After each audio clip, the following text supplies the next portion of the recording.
What is going on, folks? Well, it's just not going to cut it. Hang on just a minute. And let me get my video rolling here. Looks like we have some kind of a problem with my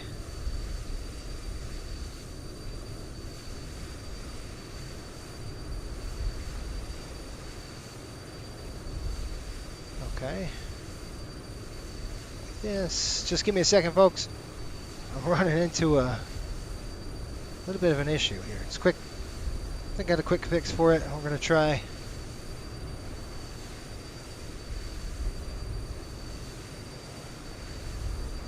Let's see what we got here.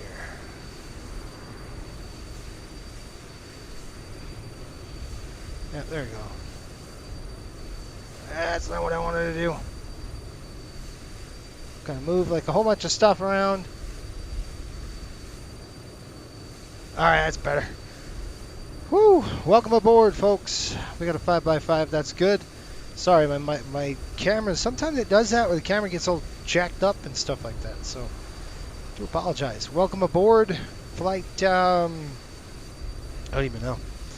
5803. We're headed over to Phoenix. The Rangers just played, well, yesterday they played Colorado, and they basically flew out of here at about 11:15 last night, and they went to Phoenix. That's what we're going to simulate. If you're new to the channel, you want to know what we're about, three things: learn something, have fun, do it right. That's what we're about here. Those are the three things. And do me a favor, hit that subscribe button right now. Hopefully give you some value. And we're going to jump right into this. Here's our weather, and you can see we've got some, we're right smack dab in the middle of a low pressure system. And then once we take off out of Denver, it's going to be better for us in Phoenix. Not too bad when we get there. The weather should be pretty good. We've got a couple of SIGMETs, or air mets to worry about, some turbulence and icing and stuff like that. Get some turbulence low on the low end from 28 to 39,000. So, you know, just your typical weather day here in Denver. And I'm going to spin this thing around. And you can see this right here. There's our route of flight. We're going from Phoenix to Denver. And I'll show you what we got coming on here. The radar, oops, I had it right the other way, didn't I? It's upside down now. I'm looking at it going, that ain't right. Going the opposite direction. So you can see we have some weather here in Denver that's moving through. Just a thunderstorm to the north of us, which shouldn't be affecting us, really. So we should be good out of there. And then turbulence, it is forecasted throughout the entire range here. You can see we're going to be up in the 34,000-ish range. You can see how bumpy that's going to be. We might even consider a lower altitude. It'll help us out with that turbulence. And that is it. We are flying the 737-900. I'm going to jump in the flight deck, maybe, and see if I can't get, what the heck?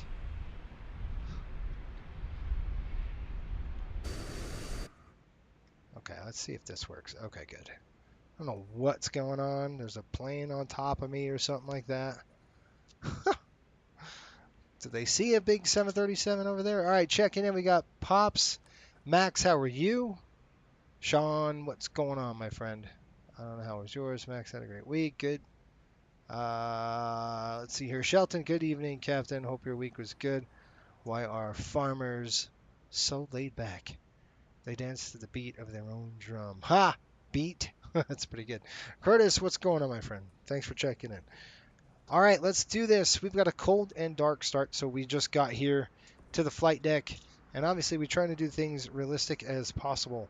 So let's go on the overhead. We don't have any, we won't have any ground power or anything like that, so I have to kick on the APU pretty early. That is coming on. I can't hear anything, so standby 1. Let me just make sure that, oh, there it goes. I was like, I can't hear anything. I don't know why. I should still be able to hear those clicks, click, click.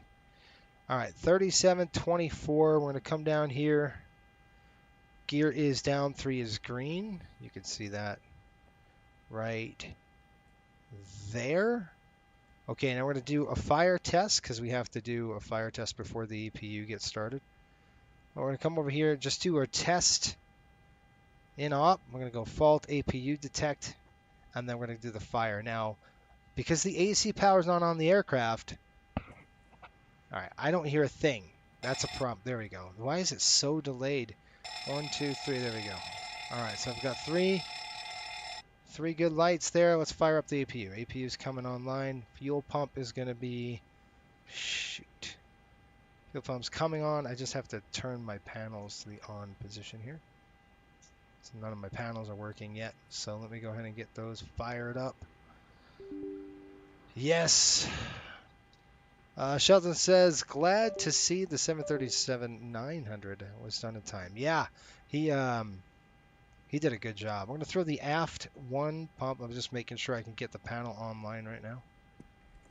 We'll see if we can get a good hookup. It looks like it's a good hookup today. Let's go ahead and throw one of the fuel pumps on, and we're going to go ahead and kick on the APU right now. All right, APU is going to come draw from the battery.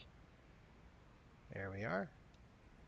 So we're going to get the APU fired up. Once we get the APU fired up, we'll get the rest of the lighting on the aircraft, and we'll start getting the pre-flight going. Yeah, this is a 900, folks. This is a 737-900. We flew this. Our members will see it from Patreon, or your YouTube membership is going to see the flight from Westchester out to Denver. It hasn't been put up yet. It's going to come up this weekend for you folks. Probably after we land. I'm sitting on a jet. Once he realizes there's a 737 parked on top of him, he might skedaddle out of there. We'll see. All right, so we're just going to come through. I'm going to throw this on APU generator. You can see it's pulling the batteries out. Look at that. Amps are killing the amps. That's kind of a weird deal. You can see that APU on with the blue light. That means we're going to go ahead and get some AC power on the aircraft. And we're going to hit it both. Good. Now I'm going to go and light it up. Straight up to dim. There we go. As I get the light on the aircraft, I'm going to go straight across to nav, drop down into here before we even get any lights on, because this takes 7 minutes to get going. We're going to do Kilo DEN, and then we're going to throw that up there. That's Denver. We can see their last position. You should go to the next page. Take a look at your GPS. Looks good. I'm going to throw that right there. Good deal. All right, so the hamsters are running. They're going to get spooled up on the wheel. And then we'll turn our panel lighting on. Let's get the panels going and all that good stuff. We have to wait at least 90 seconds before we turn any air on the aircraft, or any air conditioning is going to have to wait. That was a little fast. That's because I have to change that setting. That should have been realistic, not a instantaneous 30 seconds. So that should be a realistic setting, and it wasn't. So it's kind of an odd deal. All right. Max says, what are some considerations pertaining to the tail clearance? Yeah, we'll talk about that. Oh yeah, I forgot to compliment the company on the updated 737-700 livery. Oh yeah, you guys see the new livery. If you follow our Instagram at Coastal Airways, we got a new aircraft that's doing some testing right now. We've partnered with Monterey Bay Aquarium because we fly a lot to Monterey, and sure enough, we are have a promotional aircraft flying around. You're gonna see a lot more of that. You'll see it on this channel as well. It's going to set the parking brake there, and I'll get the lighting on the aircraft really quick on the panels, and then we'll start rocking and rolling here. I don't want to flood that. I actually just want to put the panel lighting on. Thank you, Shelton. I appreciate it. He did a great job on that. Okay, so what we're going to do is continue with our flows, and we're going to rock and roll through this thing pretty quick. Let's go on the overhead here. You can see all this is checked. The hamsters are spinning. That means the alignment. By the way, if you're wondering, what the heck is the hamster? That's what they're doing. The INSs are running, IRSs are running up and doing their thing. All right, that's good. Jan Epper's coming on. Again, I'm going to wait for all this. Let's see. We got Albuquerque. Denver is online like crazy. So is LAX. I do not know which one we're going to have to call. Looks like Denver Tower's on. Denver Ground's on. Denver Clearance is on. We'll get our clearance. We got a PDC already getting shot across the bow here. Departures Denver, destination Phoenix. Route's going to be the Sumner 2, which I've got that day. Transition GUP Eagle 6 to Phoenix, altitude 38,000, squawk 6530. So let's do that right now. Let's squawk 6530. We're going to drop down here, and we're going to go 6530 right into the squawk code. 6530. 6530. Max says I'll have 60. What do you have? You'll have 302 ready to go. Good deal. 6530. By the way, Max is one of our cadets in training, so that's really good. Yeah, Monterey Bay. It's a fun one. That's definitely a fun one. We're going to talk about the tail clearance on this aircraft. I'm going to join you. Yeah, do it, dude. FLN, what's going on? I'm at Bravo 16. There you go. There you go. Good stuff. This is too bright. This is your stomping grounds, isn't it? You're going to come to Phoenix with us? It's going to be fun. Good deal. All right, I'm going to go ahead and clear this out. Just going to reset this really quick. And we're going to try to show you the 900 here. It's a big airplane. This is no joke. This thing's a massive beast. Very long, very big. It holds like maybe 210 people-ish, maybe, depending on the configuration you got going on. All right, we're going to open the doors here and get this thing ready to go. Let's get our catering on. Let's go to menu, FS actions. We're going to open the door here. Boop. All right, so we got that door open. We're going to open and call for catering. So we'll get our catering truck in. Once we get the catering here, let's go ahead and say request catering services. And Sean's going to be happy because I did it right. I actually configured the dang thing before we go. I had time to do that. You're at Bravo 16. Good deal. You'll probably beat me out of the air quick, for sure. All right, you can see, look at this guy. He's flying. Look at this. He's doing like buck 20. Where's the police? No way. These two catering trucks are crazy right now. All right, so we get catering on. We're going to have the fuel. Let's pull this in. Here are the catering trucks coming in. And then our fuel is looking at, what do we got on the gas here? 4110. So let me pull this up for you so you can see what the heck I'm doing. Like everything, it's paperwork, so we're going to go ahead and write our paperwork down there. We do it right. 4110.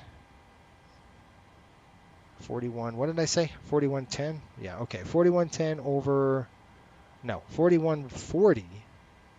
Sorry. 4140 with tank 2, 4330. I'm writing weird because my seat's too close to the yoke. Center tank 0. The total fuel there, 4, 5, 6, 7. You got 4, 8, 8,470 on that. And then we're going to be getting 15.8 fuel once they get the catering on. I'll show you the catering trucks on the other side of the aircraft. That little guy moved. He's like, that's one big plane. All right, we got the catering on. Now we're going to get our lighting done. See, we're going to throw our logo lights on. I don't know if it's going to work, but you can see we're burning fuel. We're burning that logo lights are coming on. So now we go outside. You can see our logos on the tail is lit up.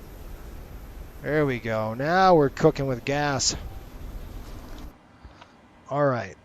They're going to get the catering on. I'm going to call for the fuel truck coming up next. So we'll go ahead and pull the fuel in. And then we're going to start our briefings. We're going to do request refuel. They got to cater first, then the refuel. We're going to go right into the checklist. And we'll go right up there. Does coastal jets have in-flight entertainment? Nope. There is no built-in in-flight entertainments on the seats. You'll have to... And this aircraft is actually configured in business class just because of the Rangers or the hockey team. These aircraft, these 900s, we got two. We're leasing two of them. It's because the MD-80s won't make it with the dang oil consumption. We've almost had 2 in-flight shutdowns right now. We just can't have that. You know, carrying a hockey club, carrying anybody really. All right, here we go. Fuel pumps are coming on. It's a little early for this, but I'm going to throw them on right now. We got the APU on, and now let's turn on the APU air. We're going to get that going here. Let me just kind of get up there. Our window heat's coming on. Can you guys see my panel? You can. All right, maybe I have to adjust this up so you can see it just a little bit better. Maybe that's better right there. I don't know. Let me know if that doesn't work. Okay, window heat's on. What I'm going to do is drive it to overheat. All 4 are going to come on. They're going to turn them off and then back on. That's the test. Prop heat's off. Close right and left entry. It'll do that themselves. All right, we're going to come down here to turn on the hydros. So pressure's on. There we go. Air stairs. You can see the air stair doors. We got aft service door on, so I'm waiting for them to close that one. 0 and 5,000. This is where we're sitting right now, so it's about 5,000 feet. Cabin altitude reading 0. That's good. Coming on up here. Control cab. Look at how cold it is inside here. I love it. It's cold. We got to get some air in the aircraft though, so we'll do that. I'm waiting for you to close the door. The door is closed now. That stupid thing is going to go away. Overheat test. Wing body overheat. That's going to go off. Both. Now I want to turn both packs on. We're going to throw the bleed on. I'm going to get the packs running right now. So packs are running. I'm going to throw the control cab, which is basically the cockpit. It's cold. I like it cold, especially on night flights like this. And we're going to go ahead and kick that in there right now. It's 60, 70 degrees, and I want it colder. So I'll demand that colder. Good. 38,000 today. We are going to be landing at an altitude of 11,118 feet. So, well, 11,118 feet. So just say 1,100 even. That's good. I heard Nate had an EGT issue a while back. Yeah, we've had some issues with those MD-80s. I have a question. The MD-80 gas compared with the 900. Oh, yeah. So it's a good question. The MD-80 engines, I'm going to do a walk around. I'll show you the engines on this aircraft. The MD-80 engines are low bypass fans. They're low bypass turbo jets. So they're not efficient at all. As a matter of fact, they're not even close to being efficient compared to this aircraft. The bypass ratio on this airplane versus the MD-80 is significant. I think it's this aircraft's 5-to-1, where the MD-80 is like I don't know. I have to look at the status on the MD-80 and what their bypass ratio is, but it's not good. Okay, Summer 2. We're going to go through this together. I'm going to do a little bit of, it looks like they're going to probably give us runway 8. It says, Dwayne, climb via the SID, expect 380, 10 minutes after departure. Departure frequency 126.1, expect runway 25. You got me taxiing all over the place. Let's see. This is a really big airport. If you've never been to Denver, it's huge. 25 is not really going to be working for us. I mean, 8 is going to be long too, but it's probably going to be better. And I'll show you folks what I'm thinking of here in a minute. Let's go ahead. Did we get the fuel on the aircraft? They're fueling us right now. Here we go. Here's the fuel. All right, once the fuel, I'm going to call for the boarding. So we're going to get that going right now. Get the boarding, request boarding. Okay, while they do that, let's go do a walk around inspection. I'm going to show you this aircraft in all of its glory. I don't want to do that. Let's turn the flashlight on, folks. Okay, so we're just going to come down here. Jones Beach, that's the name of this particular airplane. We have the TAT probe right there, so we're going to check that TAT probe and the alpha vane right there with a pitot tube on the captain's side. We're going to come over here, look at the windshield. Looks good. Again, pitot tubes, both of them right there with the alpha vane. Good. You look at the nose tire and the nose gear and all that good stuff. Make sure it's good. Do you want to board the crew? Nobody. We're on the airplane. All right, that door's closed. That looks good. I'm going to come back over here. Looks good. They're probably going to run into us, aren't they? I'm waiting for the dang ground people to go and hit us. Loading in progress, so they're going to have to load the bags and everything. I got this aircraft right on top of me. All right, leading edge. Now, this is the engine we're talking about. This is a CFM56. I think these drive 28,000 pounds of thrust per side. I could tell the wind is going in the opposite direction. Okay, so that is a high bypass engine, and I'll show you. You can't really see it here, but I could see the back of this engine. I could see right through it. So if you were standing on the other side of this engine, I would see you. And that is called bypass air. There's 5 units to every 1 unit of bypass air. Dude, you got to get off my airplane, man. Low bridge here. I'm just going to assume that's an AI thing. If that's FSLT, I'm going to have to shut off FSLT because I can't have FSLT on. I'm going to walk right under this guy's wing, right through his airplane. Excuse me. Okay. Okay, brakes are good. Tires look good. And then inside is really the guts of this airplane. This is where everything is. I mean, we're talking hydraulics, torque tubes.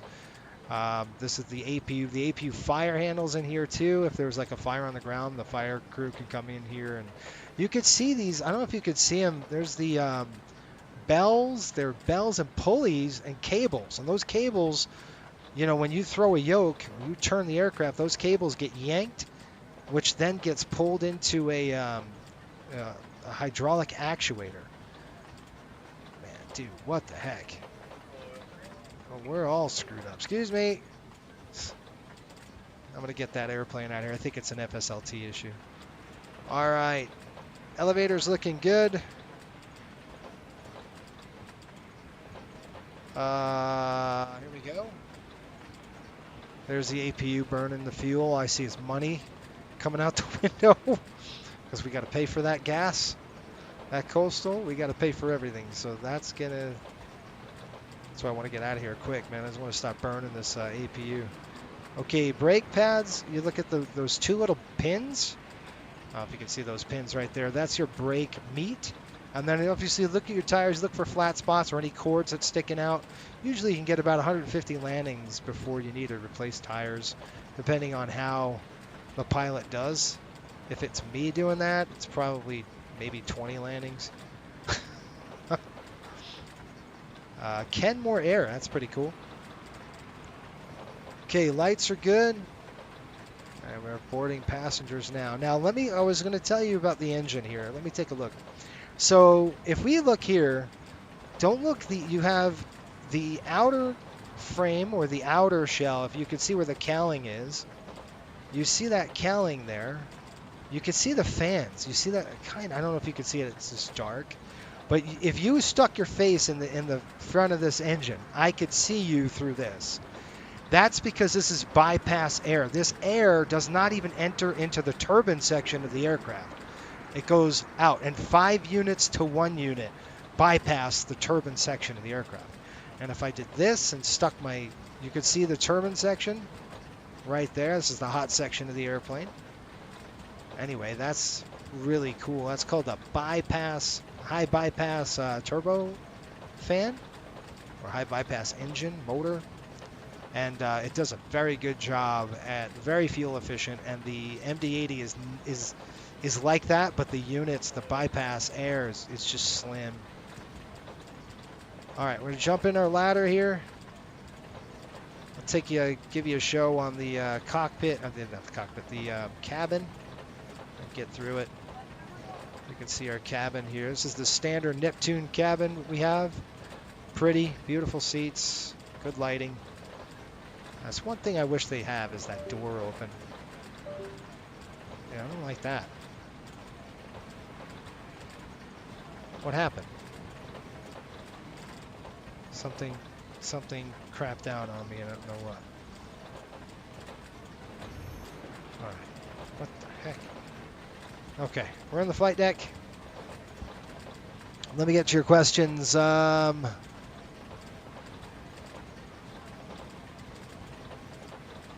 let's see here. Does Coastal use any uplink programs? For example, on the Airbus 320, they use Aerodata. Yeah, we're going to uplink. I'll show you. If we had money, we could buy a max. Bypass ratio on the MD-80 is 1.8 to 1. Just to give you an idea, 1.8 to 1 to 5 to 1. So you're talking about a major savings in fuel economy. But I still... Are you kidding? I'm not sure that extra plane attached to your wing would pass inspection. No, it wouldn't, but I think it's FSLT. I can't remember. That might be a real target. Let's see. Yeah, it is a real target. Because it's not even running. So that is a target out there. That wouldn't have passed my inspection, no. Let's see here. 20% of the air goes through our engine stage. I removed my AI for tonight. I did too. Not sure the X-planes. I got that. Unless you're in United Airlines. Exactly right. And by the way, none shall pass. Big D, how are you? Hopefully you're well. Thanks for checking in, hanging out. If you go back to the wing seats, you'll feel the vibration under your feet. Yeah. Yeah, it's cool. All right. We're good to go. I think we're boarding. We're done boarding. I don't know why I hear some crazy crap going on. So looks like they're pulling away. 75% loading. And let's just drop in here. Let's do this really quick. I'm going to go ahead and hide the toolbar, and I'm going to jump into this right now. All right, we're boarded. So let's go route. We're going to go Denver to Kilo Phoenix, PHX right there. And then we're going to dump in the co-route. Now, runway, they're saying 25. We're going to have to taxi a long haul. It would be so much better to get runway 8. We're all in the general aviation side. I mean, we'd have to go up, go all the way around, come back down, and I'll show you what I'm talking about. I'd rather take 8 and just blast off on 8. Goes, let's see. It's probably 6s, folks, by the time we're done. Because it's a long taxi. Either way we look at it, it's going to be long. He gave us runway 25. We'll stick with it. And I'll show you why. So we're going 25. We're going to take the Summer 2 outbound. So what I'm going to do here is 5803. We're going to dump that right over here. And let's go to departures and arrivals. Departures. This is where I lose Airbus right now. If I was flying an Airbus, I'm confused. Right now, I'm confused. I don't know what's going on when I'm doing an Airbus aircraft. All right, so I'm select runway 25, and we're taking the Summer 2. So I'm just going to next page this thing until I see Summer 2. There we go. Summer 2 with the day transition. And I just want to make sure I've got that. Yep, day transition's in there. Good to go on that. Then our arrival. Select flights. Go to SimBrief. We're going to look at our arrivals. Eagle 6. So let's do this here. And a lot of people ask, I hear this a lot, why can't this thing do, why doesn't it load up our arrivals and departures for us? And that's just because it can change. Like on here, the ATC can throw us an audible and say, yeah, we're changing runways or whatever we're doing, and you're toast. We're doing the GUP transition. We'll throw that on top of there. Click route. We're going to click activate, execute. Pref coming in, and this is the pref. We're going to go 0 fuel weight. We're really light, folks. 116.8. And 0 fuel weights there. We're going to throw a reserve of 5, and that's just minimum. Plan fuel, we're going to plan fuel about 15,000. Well, with this taxi, it's probably looking like 14.5. We need a minimum of 14.4. So that we got to be prepared on that. I don't think we'll burn 1,000 pounds of fuel, but we'll probably burn about 800 pounds out of here. Cost index is 40. We're going to climb up to an altitude of 380. And I'll show you the uplink here soon. I'm just going to give you an idea of what we'll do. Winds 270 at 100. Woo! I can't wait to the summertime because those winds will drop. And outside air temperatures coming in at up at altitude. It's -4 degrees in terms of the difference. the deviation. It's negative 61 up at top. Got a nice little storm coming. That's good. N1 limit's there. We'll have to go and do the PMDG thing. Oh my gosh, dog. The heck, man? Do me a favor. These dogs need to take a hike. Gosh. One engine taxi, yeah, that's probably a good idea. We'll probably do one engine taxi. I think GSX is shot, so I'm hearing it in my headset. I'm just going to click reset position, and that stops. Okay, we're going to go EFB, so electronic flight bag. Let's pull that thing up. We're going to request the data. This is going to pull in data from SimBrief, and you can see I'll just go like this. It's a night flight, and we will switch in the map. That's PMDG map. We don't want that. We want to go, to that one. And then last but not least, let's go to our charts. We're going to go to departure. I'm going to give you a brief now on the departure, what we're looking for. And I could do it on this, but I could do it on here too. So we'll just do it on this. And we're doing the SID, which is a standard instrument departure. We're doing the Summer 2. Let's go ahead and we'll open that up. And then I want the night flight there. We're going to go full screen. I'll show you what we got. All right, we're going to be taking off runway 25, so right toward the mountains, and then over to Breckham, Lennon, Tickler, over to Syros. It looks like what is that? Rocky Mountain, duh. Solar, and then we've got day transition, which is down here, all right? What I was thinking of is runway 8 would bring us the other way, and they could still give us runway 8, don't know yet, so let's take a look at the actual airport, and I'll show you why I'm complaining about the taxi here. It's a long taxi.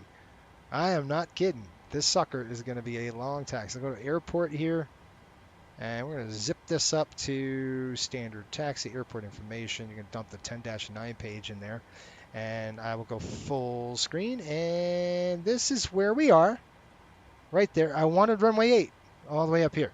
So we're going to have taxi up, crossover, drop down, there's 25, right? Or we can just take on 8 and go 120 knots to here, which I'd rather do, and then gone. It's just straight across. So I'll tell them in the general aviation, they could throw an audible. We'll be prepared for that runway 8, okay? Let's go to performance tool. Let's make sure we're good to go in terms of our weights. Good. We got 60, 222, 27, looks like 116.8 with a gross weight 132.6. That does match what I have on my paperwork. So that's good. One last thing we're going to do is calculate the performance of the aircraft. So we're going to come over here, runway ID, runway 8 for now. The only problem with this is that if they call an audible, we're going to have to do this again, which is fine. We're going to import. Good, good, good. And then we're going to click calculate, and I'm going to write all that down once it spits it out. Flap 5, which is great. This is a 900, folks. So this thing is super long. Boeing put another 6-foot plug from the 800 into the 900, and it's just a long airplane. You cannot rotate this airplane. You have to sit there, you rotate like 3-4 degrees, and you just stop and you just wait. And when you wait till the thing lifts off, you still wait, and then you pull back, because you'll tail strike the thing all the way to Tuesday. So we don't want to do that. So we want to kind of just pop the nose up and just hold up. This is Denver. We're sitting at 5,000 feet anyway. This is going to take a lot of runway. But the good news is we're super light for a 900. We are really, really on the light side. Cell temp 30, so I'm going to write that in there. Trim is going to be 5.07. We've got 135 over 136 over 143. Great. We got our numbers now ready to go. Drop down in here. We're going to do 30 on the assumed temperature. We're not going to do a D-rate. We don't D-rate at Coastal, so that's fine. Flaps are 5. CG's coming in at, that is probably not the case. Let's see what our CG was. I don't think it was that. What is our CG?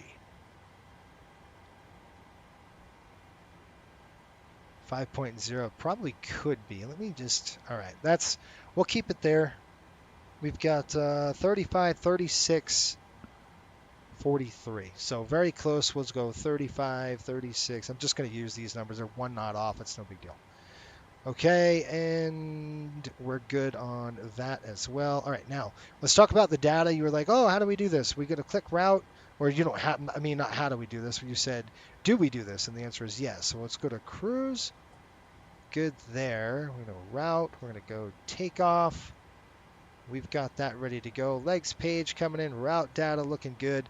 And then I'm just going to click request. And what that's going to do, if you did a SimBrief flight plan and you downloaded it into the specific PMDG files, it will actually request and pull in the wind data that we want. Because you notice in the MD-80 when we do it, we have to do it by hand.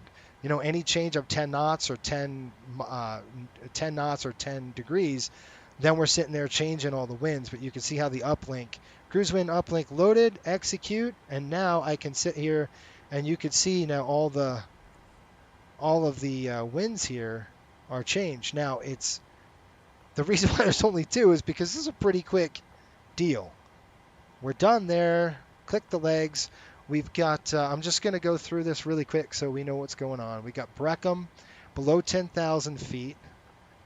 Okay, good. And then we've got Lennon or Len at 10,000 and above. Got that. And then we've got Cirrus at 4,000, 14,000 and above. Got that.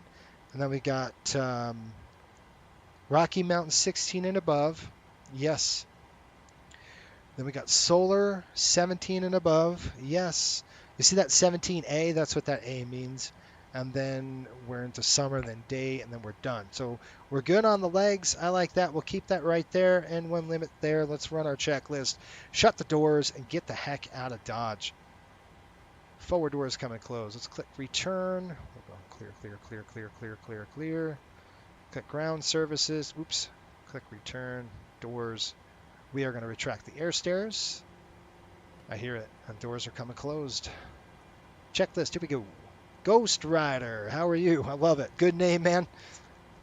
By the way, you F-14 drivers out there, we've got another video releasing this weekend. I don't know if you've been watching the challenge that we've been doing, but we've got some interesting stuff going on. Live weather 2992. It is truly standard. Yeah, that's pretty cool. We'll run our checklist. One last thing I want to do. I got to take my paperwork down on the fuel. What do we got? 7890. 7890. Tank 2 or tank 1. Tank 2 is 7950. Does anybody know why it's higher on the left side? We're lower on the left side, higher on the right side? Any ideas? Why would that be? We have less fuel on the left wing than on the right wing. 79 or 7, what is it, 78? I'm not going to do this math. 15.8, I think, ish. Yeah, that's good. Okay. I just threw my phone. It looks so real, and I subscribed, gave you a thumbs up. Man, I appreciate it. Do you fly for real? I was an instructor, so I am a licensed pilot. My background is in aviation safety, though, so NTSB. Excuse me, that's where I started my career with. I work with and for Navigraph now. I don't know if you're familiar with them, but they do all charting stuff, so which is fun. Okay, folks, but about this channel, we want to do it right, learn something, and have fun. That's kind of what we're about. We're going to set it to 143. So let's go up here. We're going to go 143 out, and we're going to climb to top altitude. It says 23,000. So you can do a couple of things. I like if there's a below, like Breckham, I'm going to keep it at 10,000 because you want to stay below 10,000 feet at Breckham. So we're going to make sure that's below. That's going to come RTO. It's doing a self-test. We're good. We're going to reset this now. A couple things we're going to check. Should have done this earlier in the flow, but I'm doing it right now. So sue me. This is just to make sure that if we did have a light out, that we, man, this sucker's bright. Hang on just a minute. That's going to kill my eyesight. And I will turn one of these lights off because it's killing me too. All right. I'm not going to zoom out. We'll just leave it like that. I think there's a way. Yeah. I don't know. Let's put this on here. Yeah, we're good right there. We'll just hold it. All right, TCAS is off. That's going to come on. Traffic is on there. We already checked this. That's our oxygen. We've checked that. Let's see if these work. They might not. That's good. That's good. Thib says, no, I know you don't mean to be rude, man. You're good.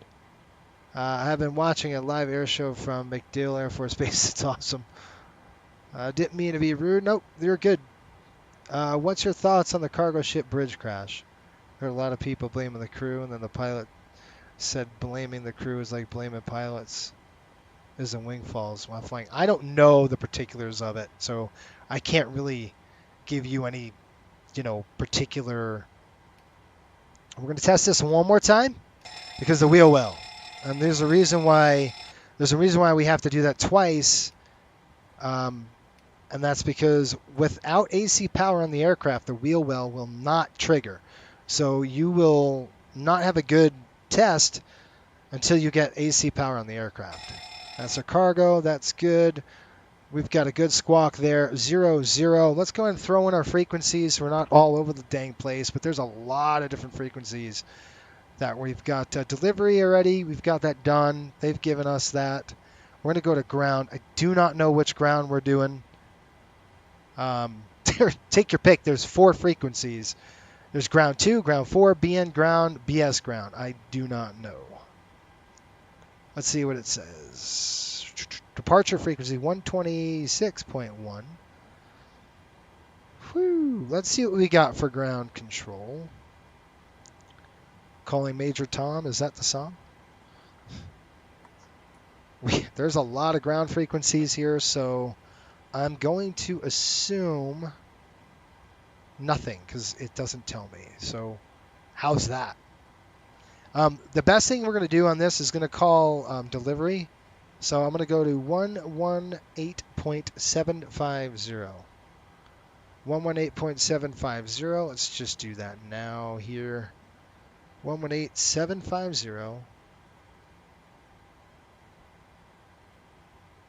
Okay, 118.750. Let's call ground and find out what the heck the deal is. And then we'll go from there.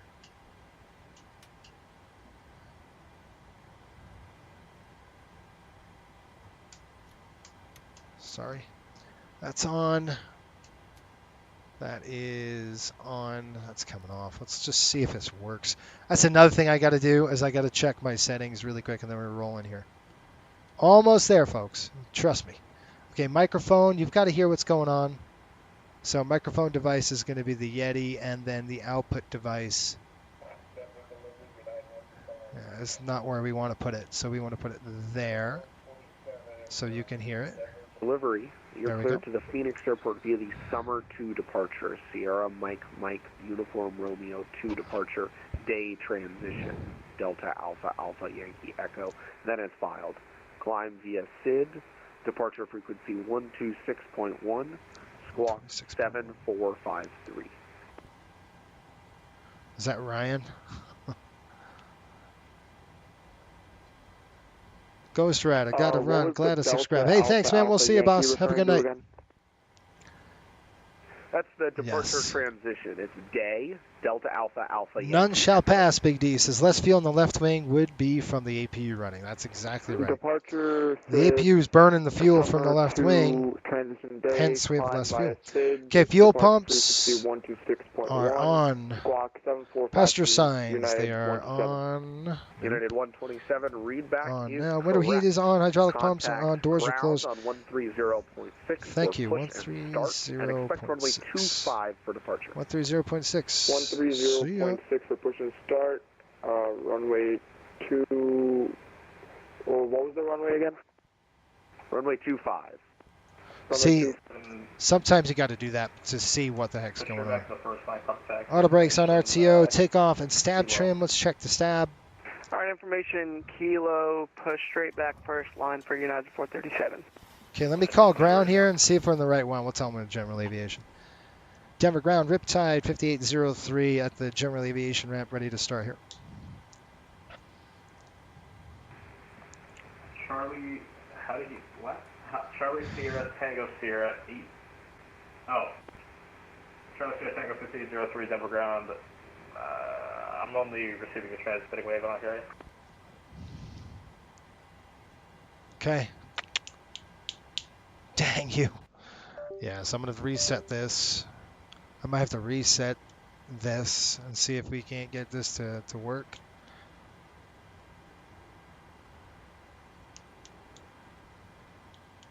Click apply, nothing. So what I'm going to do is disconnect. I just have to restart vPilot.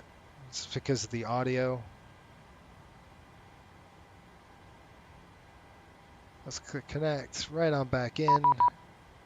There's our thing. Let's go to settings. 127.5. Alright, this is going to work now. United 1240. Let's try him again. And Denver ground, Riptide 5803. How do you read?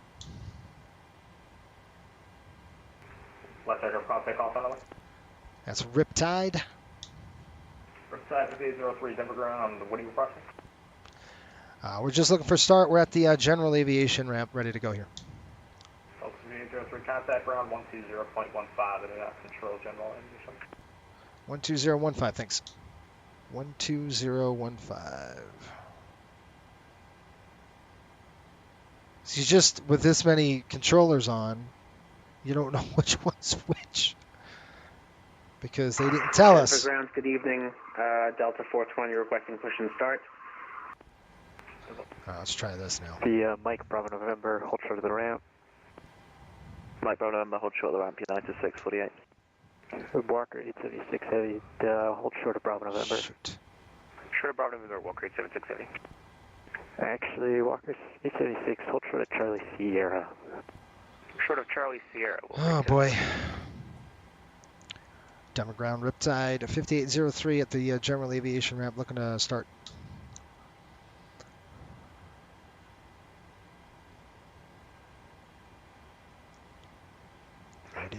Just at 5803, I don't have the squawk. Did you get a clearance from delivery? Yes, sir. Had a squawk of 6530. You reset transponder, squawk my normal. All right, let's go here, mode C. Okay, let's go mode C. Here we go. Right now, we're up. I'm going to fire up number 2 while we're waiting here. APU's coming off, bleed. So you make sure you've got duct pressure in there. The lights are coming on. Maybe. And then we're going to turn off the bleed. So packs off. APU bleed on. And then I just want to make sure that the panel's working. There we go, and a collision light is on. 3, expecting 25 or 34 left for departure. They gave us 25, but if you want to give us something closer, we'll take it. Roger, unfortunately I can't give you anything closer, so, and actually, okay.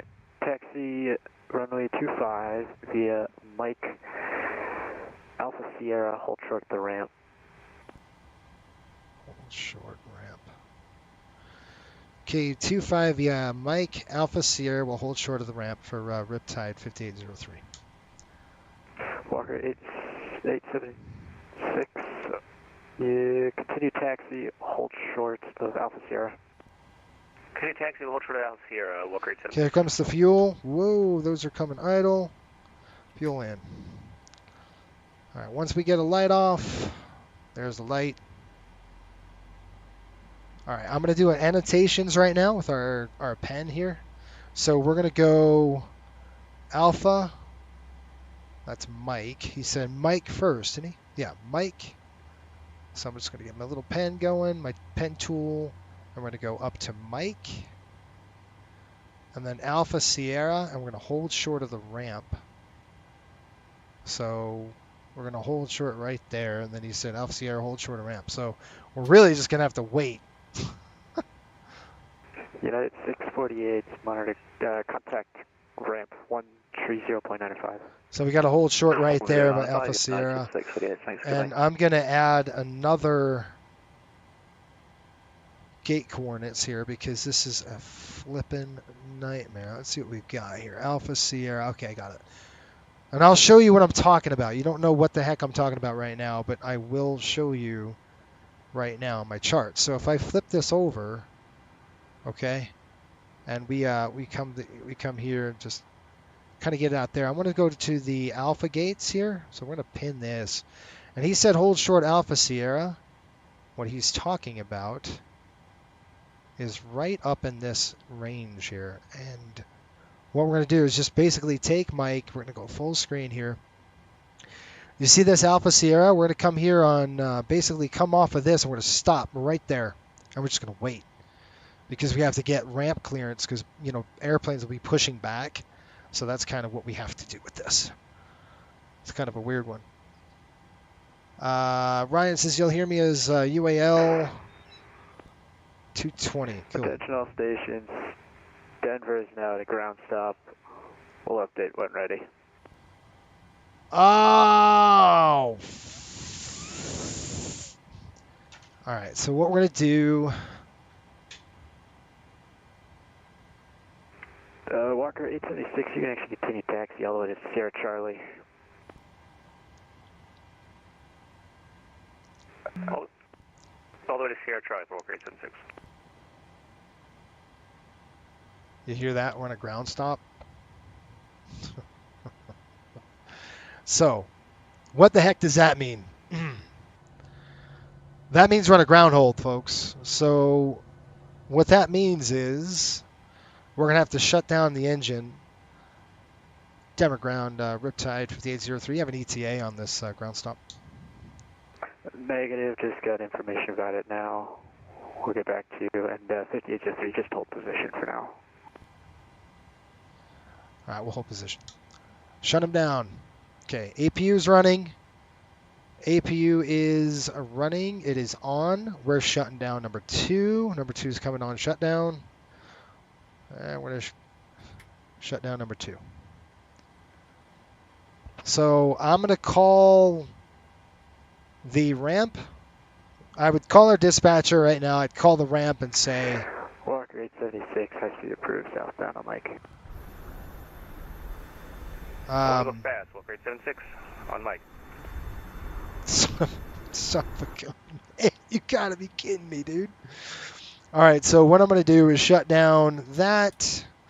We're gonna go ahead and turn. I'm actually gonna call for the FBO, and I'm gonna say, hey, can we get a ground power unit out here? And if we can, a air conditioning cart. And ground, good evening, United 1048, Mike 9, going to Alpha 14. I hate when they do that. Yeah. Tell me about it. So let's go over here. We've got the brakes set. We're going to throw off. Denver ground, where are you parking today, sir? Alpha 14. We're going to throw the anti-collision lights off. Oh my gosh. Let's go ahead and call for ground here. Very end of Concourse A. Ground services. We're going to request ground power. 1048 taxi the Now let's get the air conditioning unit on it as well. I'm going to say I want an AC unit. Hold position. The good news is we're catered, so that's a good thing. The United 1048. Shoot. United 1048, just hold position and on the hold prior to the ramp. You can taxi to the ramp. Okay, once we get a ground power on it. Taxi to the ramp. Okay, we got a blue light. Let's go and get the ground power connected. Shut the APU off. And we're doing that to save fuel, folks. I'm not burning all this gas. The good news is we only lit one engine. It's not like we had a taxi and stop, so that's great. Seatbelts are coming off. I would definitely call our passengers. I'd open the door right now, and I would go outside into, you know what? I'm just going to show you what I would do. How's that? This is a ground hold, so I'm going to go like this and say, excuse me, I'm going sideways. It's like a crap. Good Delta, going to Charlie Sierra line. So here we go. 2561, So what I'm going to do taxi is to the ramp I'll via grab the Echo mic. Delta, You know, Lima, this Charlie airplane be Sierra, full ramp. of coaches and Alright, players. Delta, And Lima, Charlie I would Sierra say, to the ramp. team, we're on a ground hold, which means that, you know, air traffic control has told us we can't go anywhere. Do apologize. I don't know what ETA we're going to be, what our time of our departure will be. So I just want to keep you posted. I'll let you know what's going on and keep you informed. I'm going to open the door in case you want to get out. You can. So I'll go ahead and pop the door open and throw the stairs down so you guys can have a go if you Ground, need Private to. Air 737 with kilo So, ready for taxi and signature. Private Air 737, could you just please squawk, reset your transponder, squawk normal. yeah, we're not going anywhere. So what I'm going to do is open the door. Good evening, ground, United 2179, holding short of Lima. There's open, and I'm going to go ahead and throw the stairs down as well. So we're going to go outside. Our APU is no longer burning, so we've shut it off. We're not burning fuel. In ground, Private Air 737 should see us now. Private Air 737, thank you. Hold, break. United 1048, contact ramp 130.6. Wow. Alright, ramp 1306, United 1048. Well, United Shelton says, taxi runway 8 via Mike. what a buzzkill. Did they Copy seriously? by Mike, Yeah, we got that G 2178. started the My right God. engine for nothing. Yeah, could have had you taxi. Yeah. Players are going to be like upset. No, Just texted here, Mike 5. nothing they could do, right? There's nothing we can do about it. But the thing is, Yeah, November 181, Charlie November. what's really cool about this, though, folks, is that this is not a attention developed stations, ground stop has been released, still slow to get you out. oh, I mean, really, bro. Gosh. Okay, APU's coming on. That's unbelievable. I mean, you could have said 10 minutes, 15 minutes, something. Here we go again. Is this the first time Cole set a ground stop? Yes, it is. It may upset you, but this is actually interesting to see how you handle a situation like this. Yeah, I would go right back and say, don't get up, don't get out. So, I'm going to have to restart the engines. Hang on, folks. I would definitely tell the players again, hey, we're going to get out of here. They just called us, closing the door. I really would have liked an ETA. 5803, you are cleared to taxi via the instructions I gave you earlier. If you need a reminder, that's Mike Alpha Sierra to runway 25, hold short of the ramp. Okay, we're going to have to start both engines here, but we've got Mike Alpha Sierra will hold short of the ramp. Roger. Private 737, are you ready to go? Affirm, Private Air 737. Private Air 737, taxi via Mike Alpha Sierra to runway 34 left, hold short of the ramp. Mike Alpha Sierra to 34 left, hold short of the ramp, Private Air 737. Okay, we're on. Fuel pump's coming on. We're going to do this quick, folks. Pumps on. 1, 2. Okay, let's go ahead and start them up. I got to wait 90 seconds for the dang APU to fire in. I've got ground power on. We'll release that on the aircraft. We'll get rid of the ground services. Thank you. Appreciate your help for 10 minutes. And then we're going to remove our chocks. We are on the bus. That's removed. Done. Man, I'll tell you what. Yeah, we're sorry. Blame ATC. Absolutely. Of course I'm going to blame ATC. What do you think, I'm crazy? I don't want to lose my contract. This is not a pilot issue. Even though most of the time it is. Have a good one. Not this time. This is an ATC blunder. Hang on. Oh, gosh. That's Denver too bad. Ground American at 9334. All right, APU is coming on. 9341 is holding short taxiway Lima. APU is on. Let's go ahead and fire number 2. IFR to Dallas. Excuse me. Number 2. Here we go. Here we go again. On the ground. Break. break. Scott, Coastal Airways, you're clear to taxi when you're ready. Okay, Roger, clear to taxi when we're ready. Thanks. Say again for American 9 Tree 41. American 9341, taxi H via Mike. Taxi via Mike, American 9 Tree 41. 2179, can we contact tower? American Fuel's coming in. Roger, monitor tower 132.35. Have a good one. 132.35 and confirm that's for United. Okay, we got a good light here on number 2. Stay for United 2179. And 123.85 for United 21, or 132.35. Oil pressure. Just to confirm. A firm 132.35. You had it right the last time. 132.350. Thank you very much. 2179. All right, we got a good light. Let's start it. Off the bus, looking good. Coming on the overhead. We're going to throw this to dim for now until I get this aircraft configured.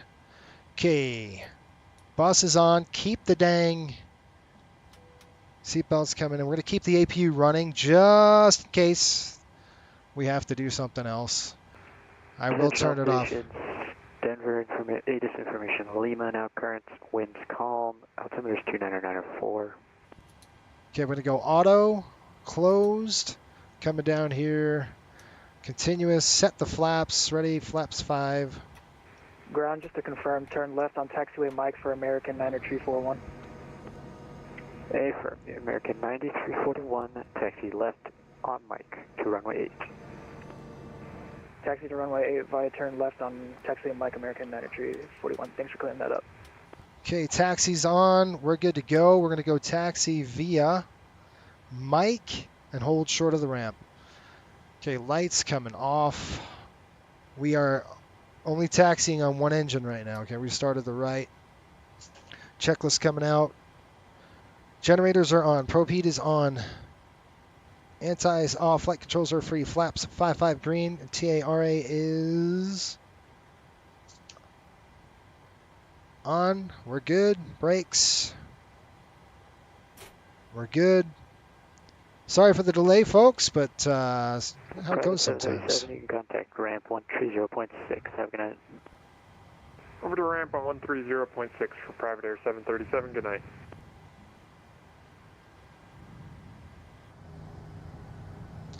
Come on, you beast. Let's go. Did I have the chocks not removed? Chocks are removed. Everything's removed. This doesn't want to move on me. There we go. Breakaway thrust was pretty high, so I was wondering what the heck is going on. All right, what I'm going to do is taxi with our turnoffs on. No, that's landing. Turnoffs are on. Just want to see where we're going to taxi here, folks. Go straight down Lima.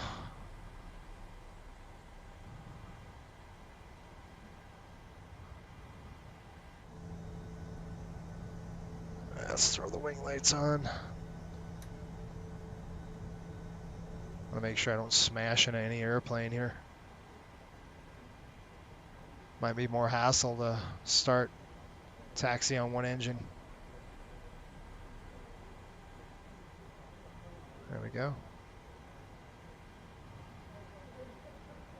There we go.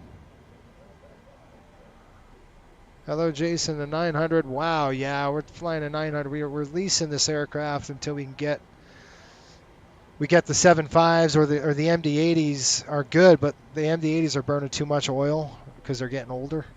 So we almost had 2 in-flight shutdowns we had to make.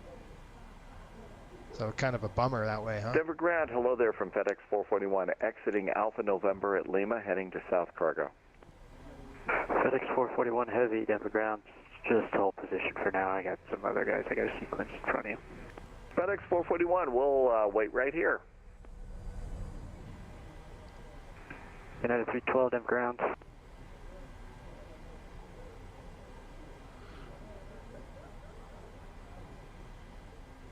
I gotta learn how to. I gotta take that brightness of the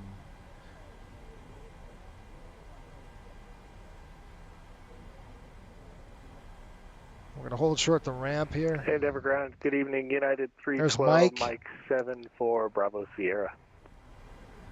United 312, taxi via ramp via Mike Bravo Sierra, hold short the ramp. Taxi the ramp via Mike Bravo Sierra, we'll hold short of the ramp for United 312.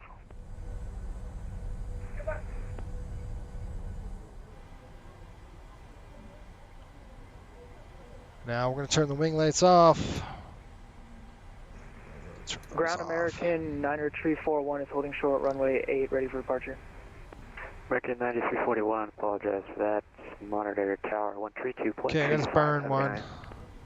One's coming to start. Monitor tower 123.35 American. We're doing a cross bleed, by the way. Well, actually, we're just doing an American AP. 9341, that's at 132.35.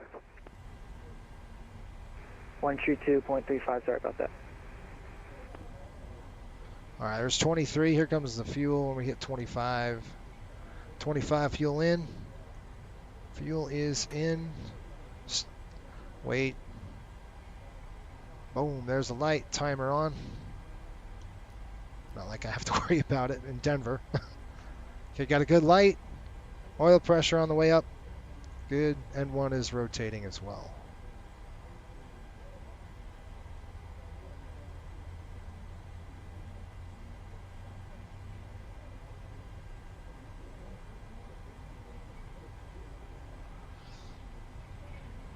United 312, you can contact ramp 130.6. Have a good night. Over to the ramp 130.6, thanks for the help. Have a good night, United 312. Okay, we got looking for a rollback. We got a rollback right there. On. APU's off. We'll do our pressure here in a minute. We got Mike 6 coming up. We're going to go via the Alpha Sierra, and then we'll stop before the ramp. Okay, I'm just going to take a peek upstairs here. PAX coming on auto. That is now auto. That is off. Okay, good start on one. Denver Ground, hello, Sky Charter 301, clear runway 35 left at Mike 7, request taxi to the terminal.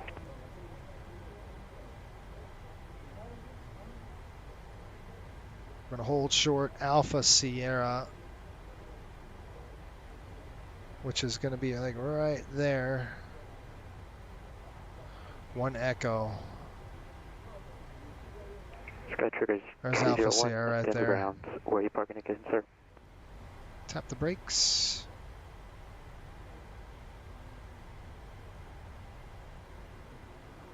Sky Trigger 301, Denver Ground.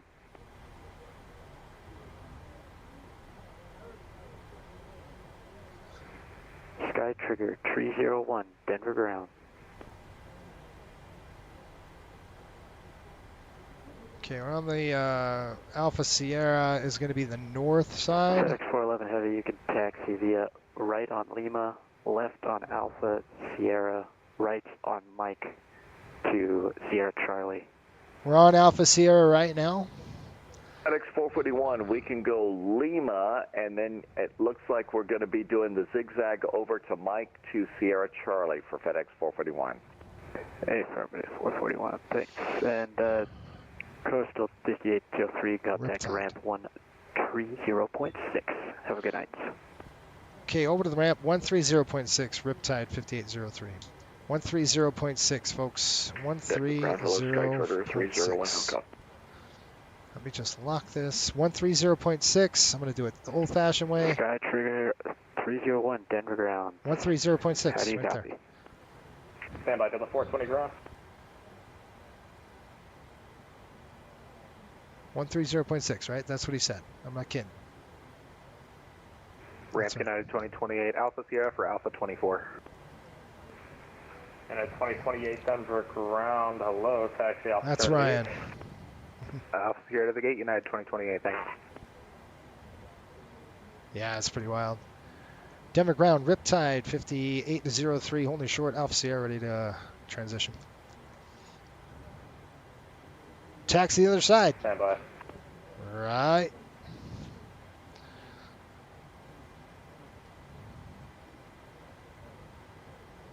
Crap, which pen is it? There it is. Sorry, I got to write this down. Looks like it's going to be Alpha Sierra, which is the second one. You can see right here. We'll go. Yeah, 732, contact ground 127.5. 127.5 and at 732 guys. Just here, Tango 5803 ground. Go ahead. What's the call sign? Riptide. Oh, Riptide. Riptide 5803 ground, taxi officer, hold short golf. Alpha Sierra, hold short golf. Riptide 5803. So we're going to go Alpha Sierra. We're going to hold short golf. So there's going to be the second time. And we're going to transition out of here. So let's go up. We're going to snake our way around. 127 requesting push and start.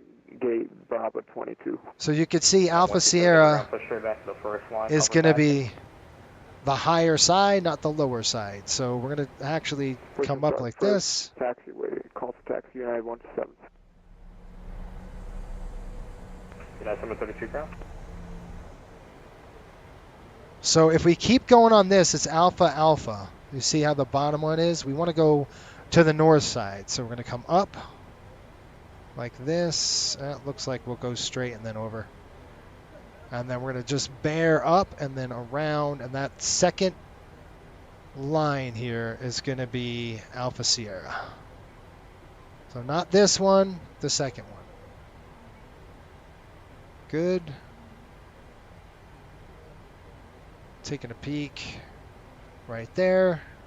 There's our cross. There she is. That should be Alpha Sierra. Because you've got Alpha Alpha on that side, Alpha Sierra on this side. And that's where we are. It's crazy when you get to busy airports like this. You know, technically I shouldn't have had both engines running, but first flight of the day, you kind of want to do that. We're going to get to Gulf, and then we'll hold short at Gulf. Ryan says, pretty realistic with all the multi-traffic in ATC. It is, really. 301, ground.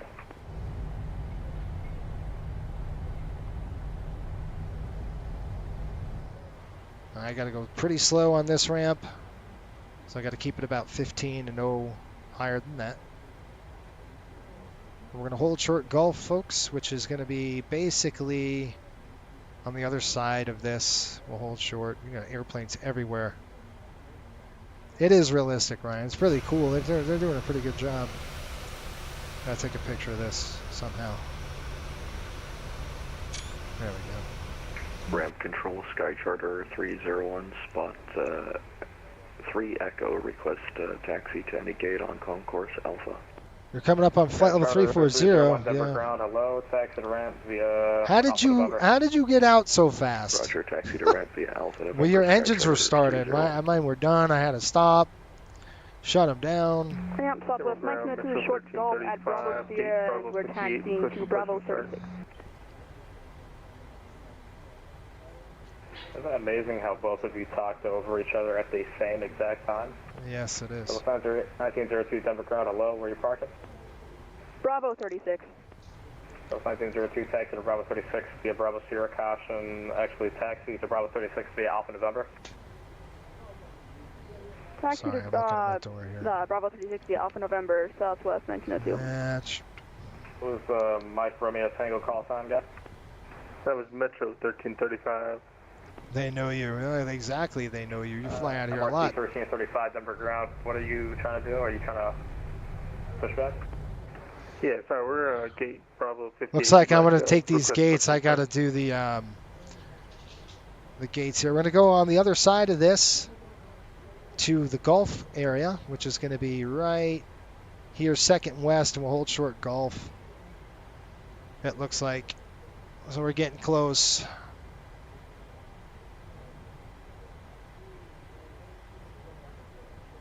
Michael Romeo Tango 1335. Sorry, one more time. Metro 1335, gate Bravo 58. Request push and start. Metro 1335, Denver ground. Hello. Push straight back to the first line. Cover taxi information. Lima. Switch back to the first line, and we got Lima on board for Metro 1335. Doesn't help. You can't see a flipping thing. All right, Gulf is coming up here, folks. So we're going to hold short Gulf, which is going to be right up in this range. So, Southwest 1902,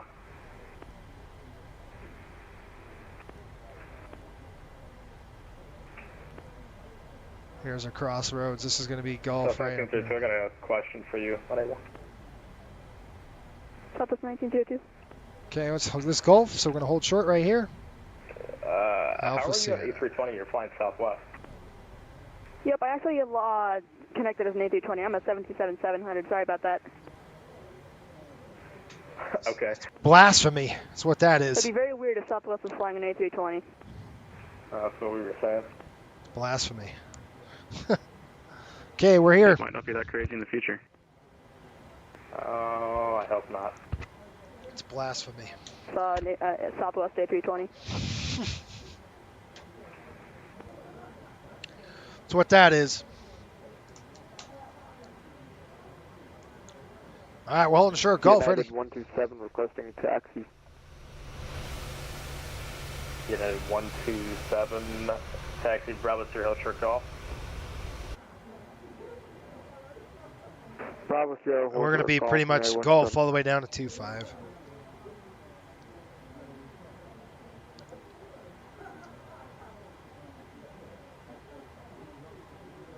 Ground Riptide 5803, holding short Gulf for you.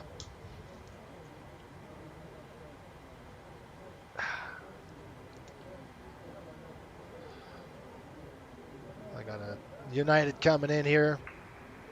Costa Rica 5803, I completely forgot what your call sign. Oh. Riptide.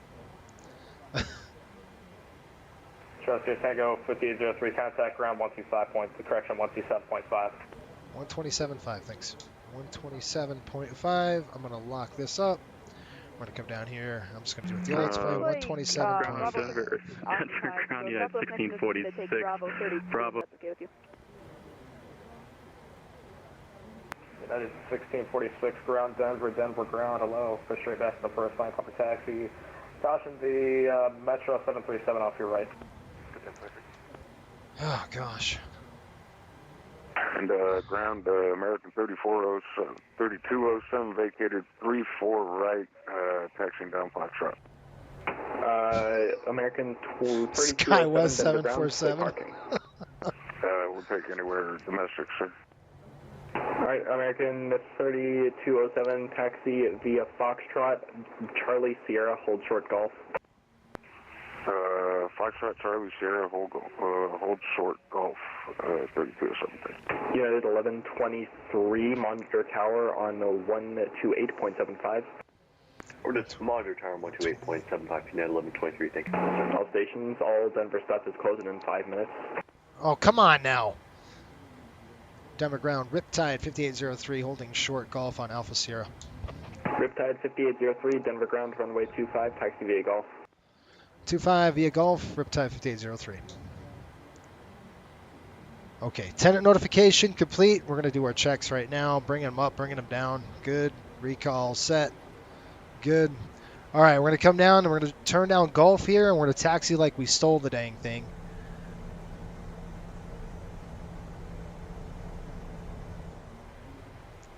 All right, here we go.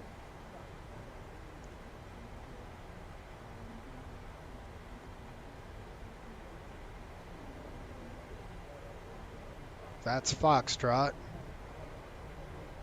We don't want that. We want Gulf. Here we go. Now, runway 25 straight ahead. So let's do a checklist right now for takeoff. Takeoff config, check, pack, set, bleeds, altimeters, and recall. We'll go ahead and check all that stuff on the overhead panel. Bleeds auto. Packs are on. Good. You guys in the chat right now, do me a favor. Shoots on. It's time to go.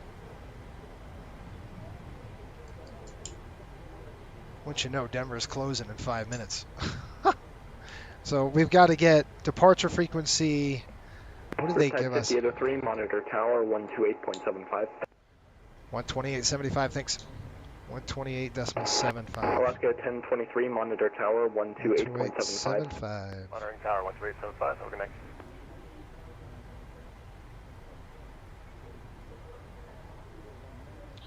$128.75 on the ground, and our departure frequency is going to be. Departure frequency was what? What the heck did they say? Departure frequency, blah, blah, blah, blah, blah, blah, blah. 126.1. 126.1, folks. 126.1. 126.1.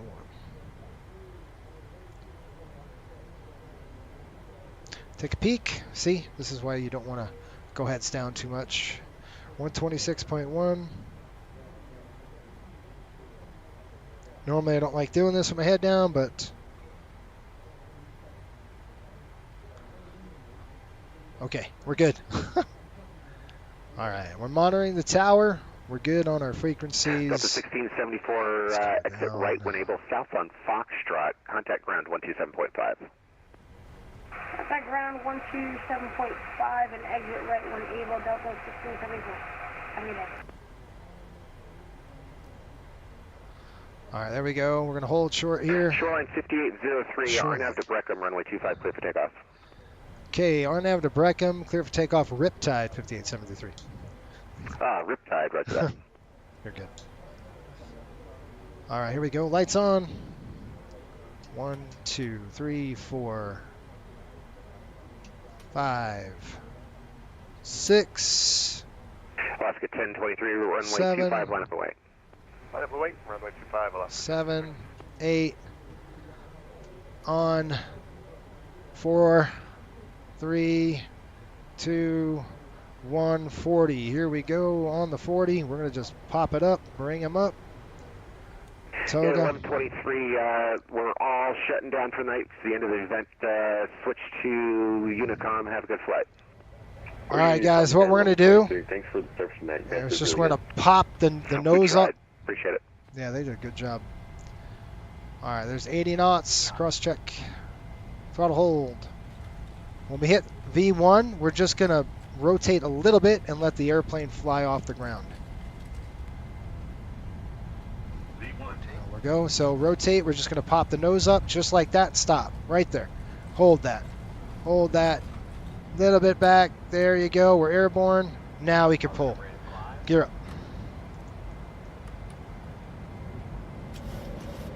All the way up to about 20 degrees. Right there. Hold it.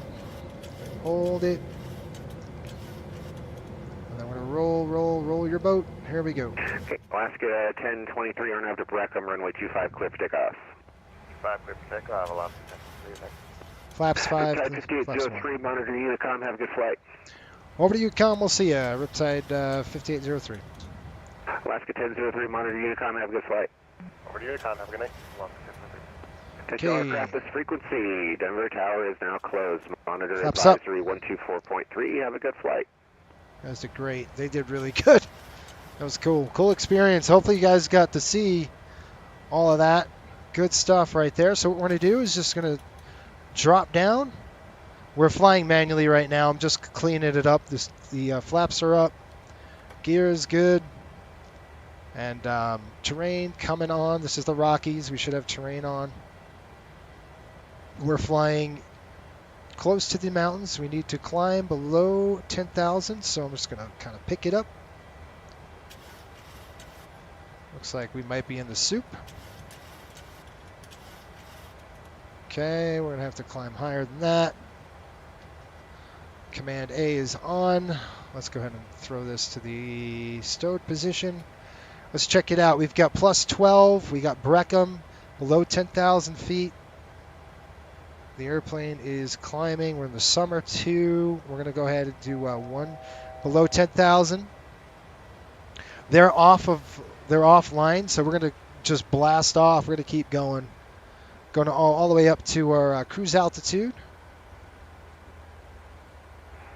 38,000 right there. 122. Ground is offline. Am I getting my taxi instructions with you?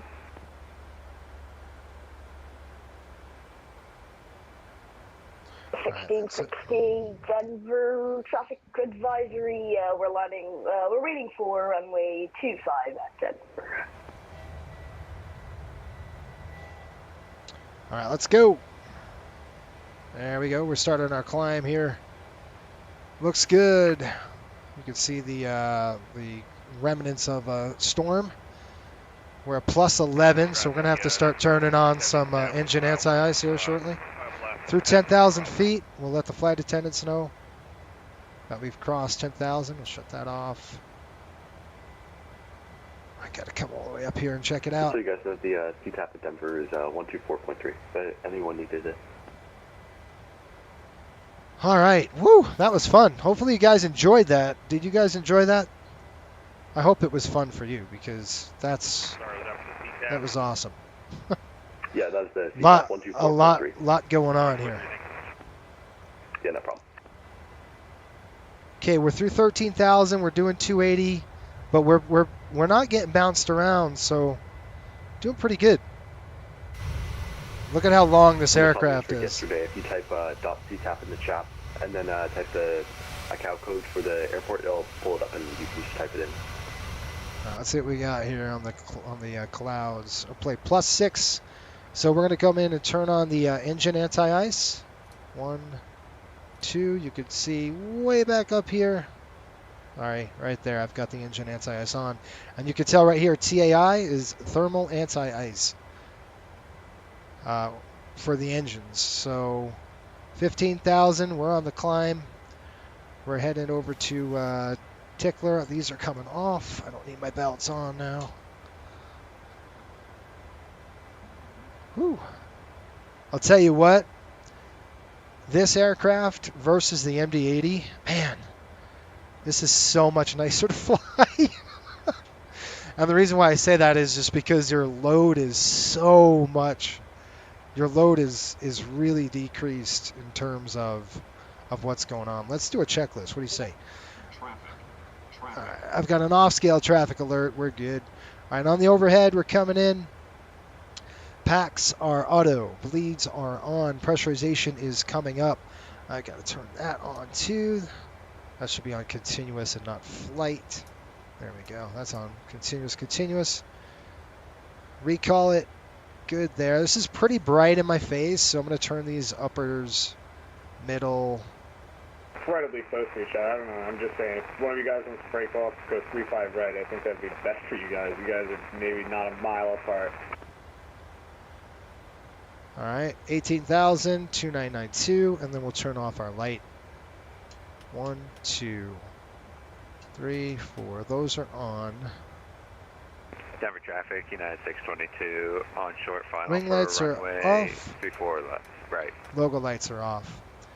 All right, we got a good jet, folks. We're gonna keep on the. We've got the engine anti-ice on right now, so it looks like we just popped through these clouds. Yeah, you can see stars right now, so that's good. Nice. Good work. So what we're going to do is turn off the engine anti-ice because we're burning more fuel when we have them on.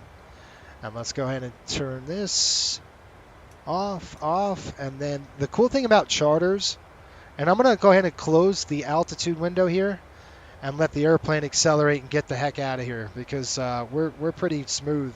I mean, it's forecasted to be bumpy all the way up, but right now we're doing pretty good. And one more thing, I'm going to turn off the flood lighting because I don't like them on. Maybe the AF. There we go. Maybe a little bit of floodlight so I could see kind of the panel, but not too much. There we go.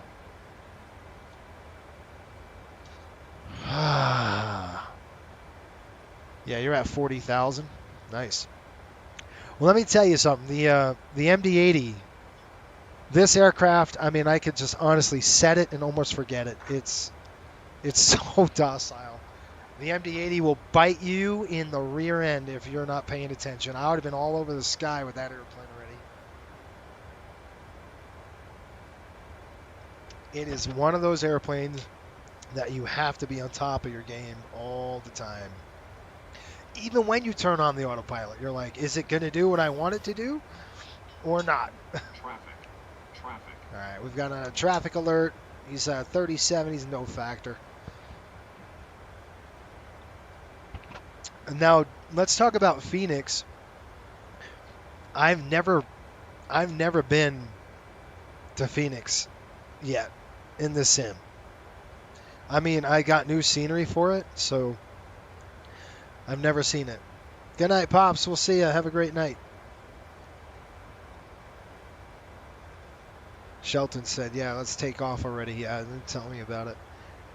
Ryan said, I was thinking with the ramp stop, we leave near the same time. I was holding short of Gulf when the stop happened. Ah, I see. I got out because I was United. I gotcha. I read that. The 700-900 is a good bird. The 737-900. Yeah, I mean, you guys saw the takeoff, how we rotated. You just pop the nose like 3-4 degrees and you just wait until you feel it kind of rise, and then you get just a little pull.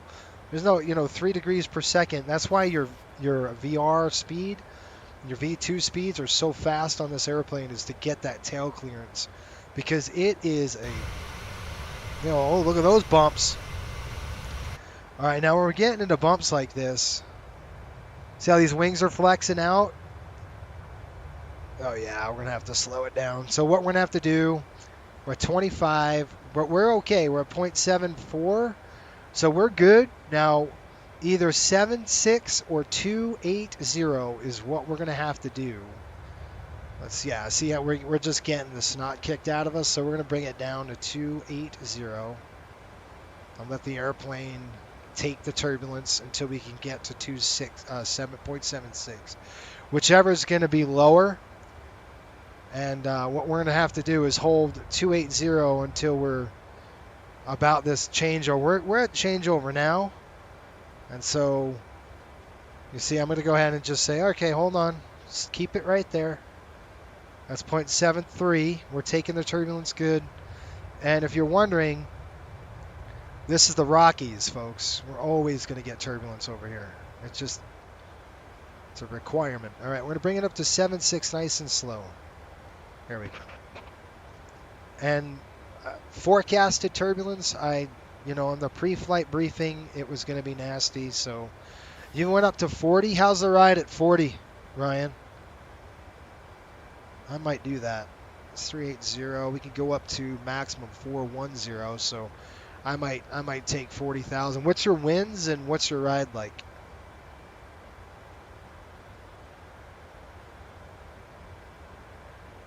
Man, this stupid green thing. Man, I tell you what.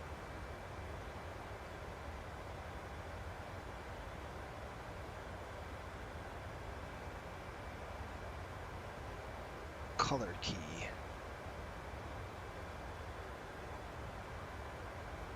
That ain't right.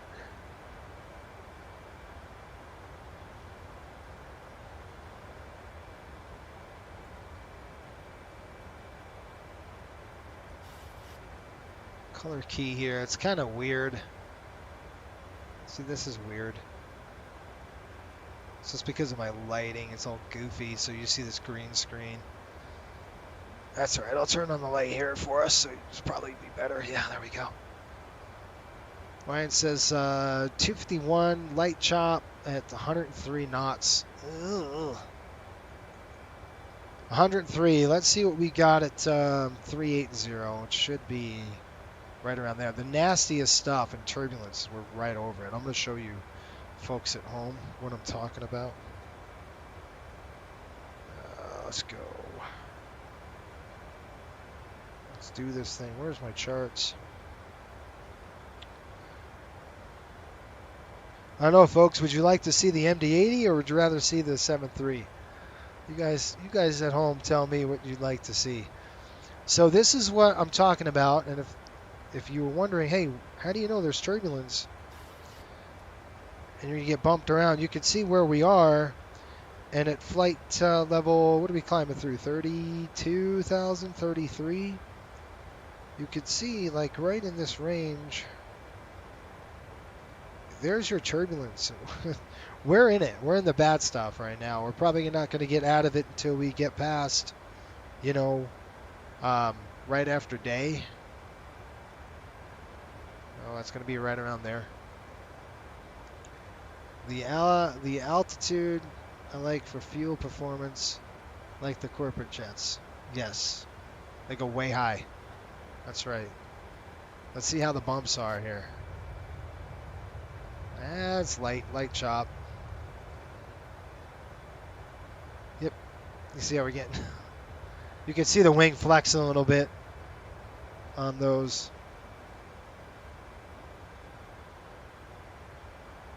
Yeah, exactly. How is your flying going, Ryan?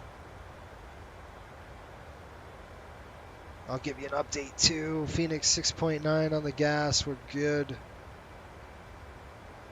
We've got about 475 nautical miles to Phoenix, so that's not too bad. Once we get out of this turbulence, it's 94 knots right now at 35,000, so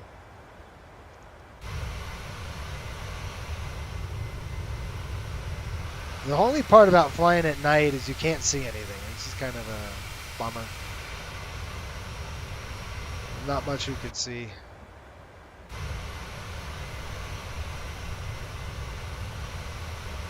The strobes are on. Okay. So we're still maintaining 0.76 because that's your turbulent penetration speed. Have you been following something ATC at all? What was that? Beyond ATC? I tried. So I'll give you an idea. I tried Say Intentions the other day. With it, it's like an AI ATC thing, and it's good for training, but they almost had me crash into the the mountains. So we were flying into St. George, and I filmed that, so you'll see that. That'll be releasing on the channel. But like descend to 6,000 feet, and I didn't even think anything of it. We're like through 8, and I'm like, wait a minute. These mountains are much higher than I am. Or what the heck is going on? So I stopped the climb. I told them negative, you're going to crash me into a mountain. So I climbed back to 12,000 feet. I didn't even think about it, and I'm like, okay, that's not good. They can't do that crap. Okay, 92 knots. Let's see, 38,000. What is that going to bring us? Light chop. We're starting to get into some heavy stuff here again.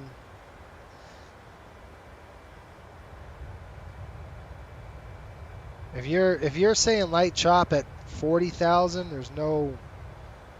Plus you got 100 knots on your nose. I'm about 10 knots less than you, and I'm still in the chop. So if you were at smooth air, I'd probably climb to 40. But if you're not smooth, there's no point for me to climb. It's just crappy over the Rockies. It's always like this. Just got to deal with it. My flying is going good. Tomorrow I fly 11 a.m. doing pattern. Good. And then afterwards I'll be heading to the line at 2 p.m. Cool. So I'll be spending most of the day at the airport. 11 to 1 for the lesson, and then 12 to 10. Or whenever the overnighter shows up. Gotcha. 6-time dad, what is going on, buddy? I downloaded the free trial of FS Realistic today. It's a game changer. It is. Man, FS Realistic is a fun little add-on, but it does a ton in terms of camera movements and things like that you won't get just like your static display. And I'm gonna come up with a video. It's going to probably be releasing soon of all the add-ons that I use and, kind of the apps I use, iPad apps and the add-ons that I have to enhance your realism, because I'm all about that, right? I'm all about doing it right, doing it the real way. We're getting trashed up here. Yeah, Beyond ATC is in beta right now. Delta Sim pilot. Hey, Jason, how is it going? Great flight. Yeah, thanks. It is going well. We just had a ground hold in Denver. After I shut all my engines off, I only had one engine started, but then, let me tell you, gosh, it's always fun. There's always something going on. All I can say, I'm glad I wasn't in an MD-80, right? I walked right into the, what was it? Friday Night Ops? Walked right into that deal. All right, I'm going to turn off the terrain feature now. Let's see where the heck we are. We're going into day, and I'll show you folks on the app here. If we could smooth out, we're still in light chop right now, just enough to keep it at 0.76, which is our turbulent penetration speed. So I'll turn on the wings for you and see. We can kind of get a better look at the turbulence. Yeah, I mean, you see this chop? That's light. Ryan, you know, if Ryan's in this chop as well at 40,000, there's no point in climbing. Because it's a 10 knot difference, right? So it's 10 knots greater up at 40,000 than it is down here, even though he's going to burn less fuel than I will. But it might be 6s because I've got 10 knot less headwind, so who knows. Did you pay for Wi-Fi on this jet? Yes, we have Wi-Fi installed on this aircraft, sir. Are you kidding me? Our contract won't allow without it. I mean, think about what they're doing. This cabin is super bright. I think there's a way you can lower it. I think we can lower the cabin here. If I go here and we go to, what the heck is auto cruise? I don't know what that is. Menu, setup, aircraft, is it? Yeah, I don't think it's on here. It might be in the, it might be on our EFB. But I'll show you the EFB here so we can see what's going on. This is super bright. My gosh.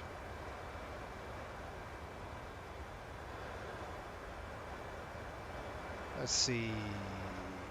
Tablet brightness. We got to turn this way down. There we go.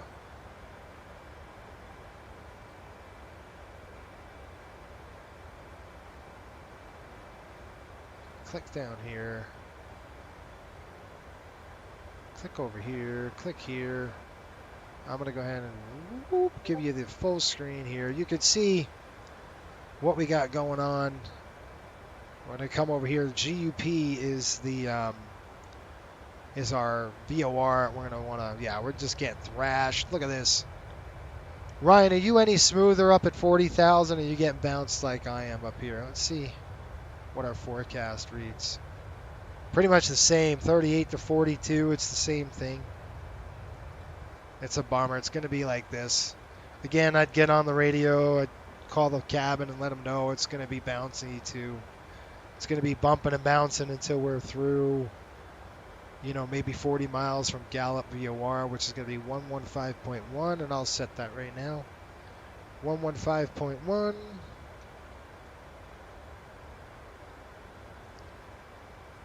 .1. Nope. There we go. We'll set that. There we go.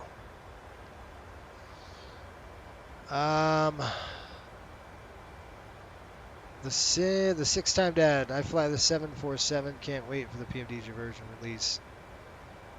So you fly the 7-4. I thought you said for SkyWest. You didn't fly for. Maybe it was Skyway. Was it Skyway? That's a nice airplane, isn't it? Can't wait for the PMDG version release in 2028. That's pretty funny.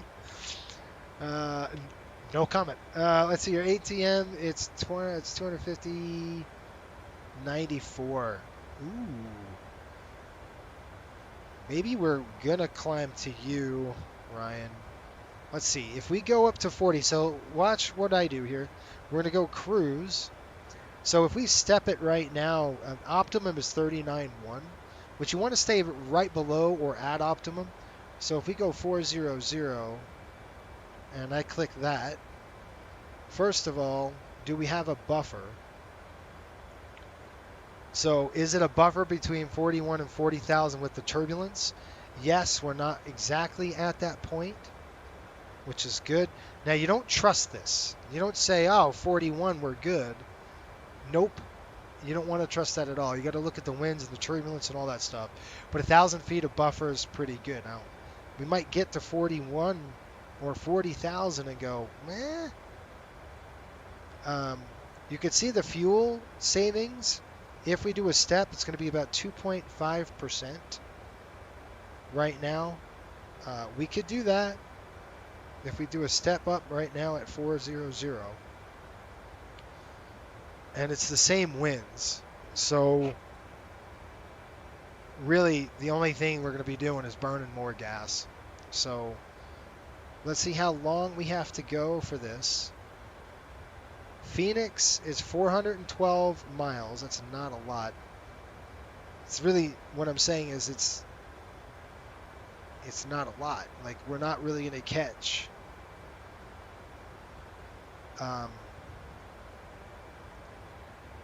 it's close. You know, we're pretty much about, let's see, what's our progress? If I just clear that, and we go to Eagle 6 arrival, which we're going to be taking. So if we go to Eagle 6, and I'll show you. So when they send a PDC, it will 132.8. All right, so when we go down here, let's take a look at this chart. It's going to be the arrival. Let's go to arrival here at Phoenix. We're going to go and do the Eagle 6 arrival. I'll go ahead and lock that in there. And let's take a look at our altitude restrictions and see what's going down. So we've got Gallup.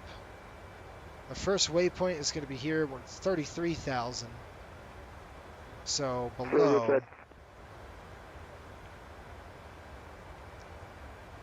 So let me just check that really quick. So we're looking at legs page. Come down here, we've got 33, 33, 38 below, or 33 below. Pesos in there. That's all set. I'm going to do descent, forecast. Let's go ahead and load the winds in and give it, you know, a good plan. And the reason why I'm doing this is only 400 miles. So you figure about 200 miles to descent-ish. So if we burn all the fuel to climb to 41, right, for 120 miles and then we're dropping back down, is it worth it? If we were another 600-700 miles away, yeah, absolutely. I'd bump it up to 40,000 right now and see. Let's see how we're doing. We're supposed to be out of this crap soon.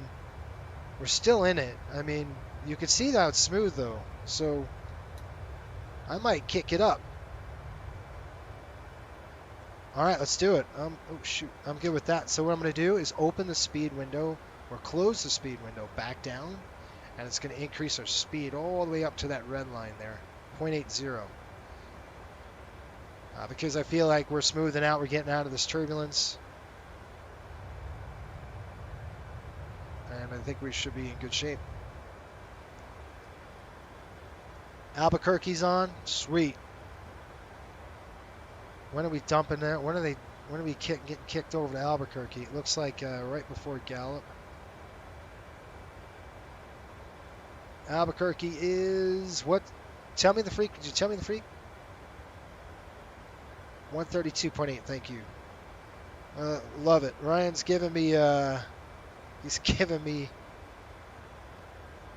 pyreps. It's good stuff. Appreciate it, Ryan, man. Delta Sim, I got us some more white pilot shirts and epaulets so I can sim in the 7.8. There you go. There you go. Good stuff. what was I going to say? I was thinking of something. I kind of lost my mind here for a minute. I don't know, senior moment, I guess.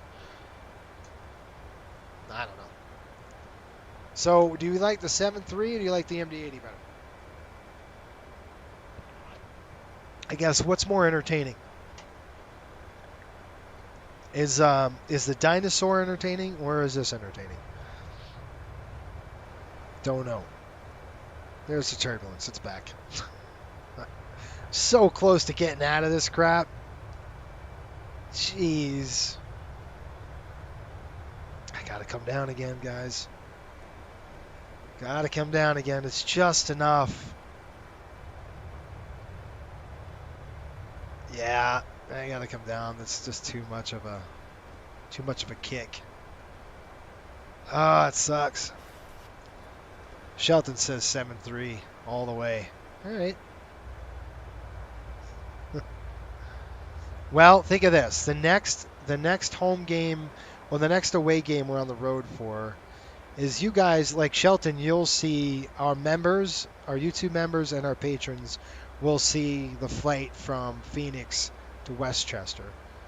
That'll be, those videos are put up privately, and then, and we'll do that on this aircraft. The next flight we go to Detroit. And then it looks like the playoffs, we're going to have 2 weeks off in May, and then it's the playoffs. And then who knows where we're going. It's either going to be Tampa or it's going to be somewhere like that. So I just don't know yet where we're going. Okay, that's good. Let's take a look at the progress. I'm going to get rid of that step, guys. Let's just delete that step out of there. We'll just hang on where we're at right now. Did you see the Delta A350 new livery? I did not.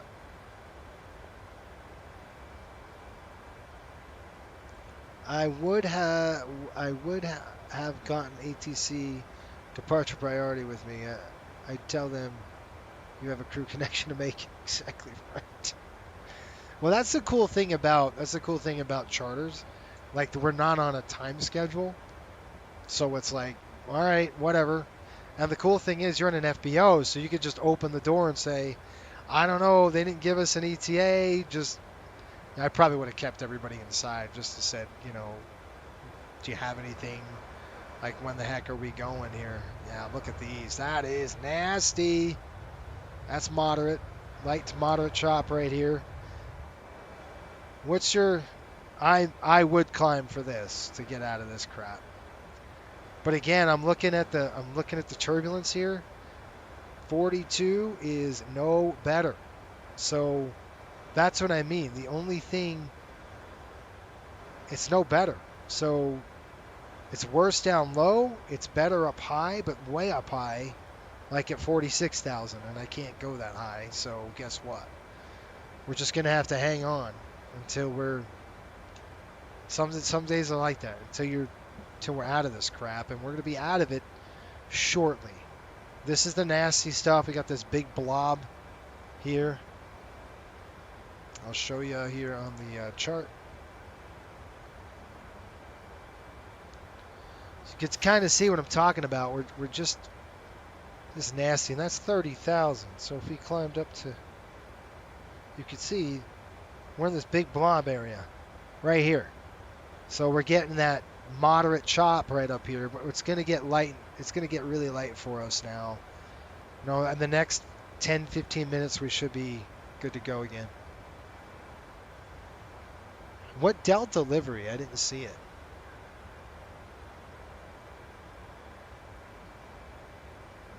Yeah, well. All right, let's get an idea of what Phoenix is doing. Top of descent, 238 miles. It's not worth climbing up now. All right, let's take a look at Phoenix and their weather at Phoenix. How's that? Weather at Phoenix. Is it any better than what we had? Denver was pretty good. Can't complain. All right, we are going to be doing 240 at 5 knots. And by the way, six-time dad, do you fly the 7.4 in real life at all, or just in the sim? 10 touch miles. We got clear skies. 2.6. Oh shoot. Temperatures. What do we do? 2.6 over -1. Hang on. 2.6 over -1. Altimeter 29074. Also, just cruising altitude hold 32,000 feet. I've turned off the seatbelt light, which means you're free to move around the cabin however you own 50 piece seven on your seat. In case you encounter any unexpected turbulence, thank you for listening, and sit back and relax and enjoy the Delta service. Hey, that was a good PA. I enjoyed that.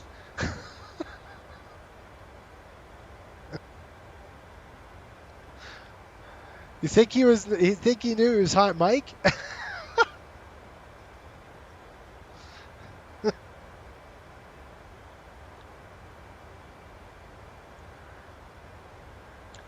I want to know where he's at, because we're getting snot kicked out of us.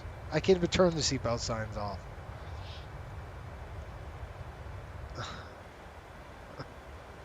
I can't believe nobody's going to razz him. I did enjoy that. If that was in real life, that he would have got plastered. I mean, somebody's just waiting for somebody to do that. 2974. Runway. All right, visual approach 2625 left. Okay, 26 or 25. But please note the no smoking the no smoking light will be remaining on throughout the entire flight in compliance with the FAA regulations. You may not smoke in the lavatories, and federal law prevents tampering with the smoke detector. Thanks for listening. This guy's pretty good, man. I'm trying to get out of this turbulence so I can turn off the seatbelt light. How's that?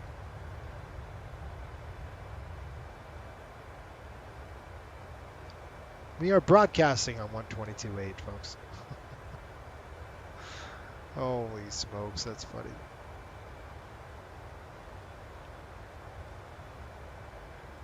Now, is Delta changing their livery again, or what's going on? Did I miss something? All right. Phoenix, let's get going here. 2526. I got to find out where Sean put us. Sean put us on ramp. Where did you put us, Sean? You put us on terminal ramp, FBO terminal ramp. T3 South Remote Ramp 8. So I'm going to look right now. I haven't been here in a long, long time. And I don't remember where we parked. So we're going to be on the South Ramp, East FBO. Okay. I don't think we flew here. Oh, last year we did. I remember we blew an engine. I do remember that. We flew an MD-80 into here, and I blew a CSD at constant speed drive. It just blew on the MD-80. So I do remember, but it was default. I had default scenery. We don't now. We have a good scenery, and I hope it's good. We got West FBO, East FBO, Cargo, South Cargo. I'm guessing it's there, right? Because he said South. He said T3 South Remote Ramp, Tango 3. What the heck is that?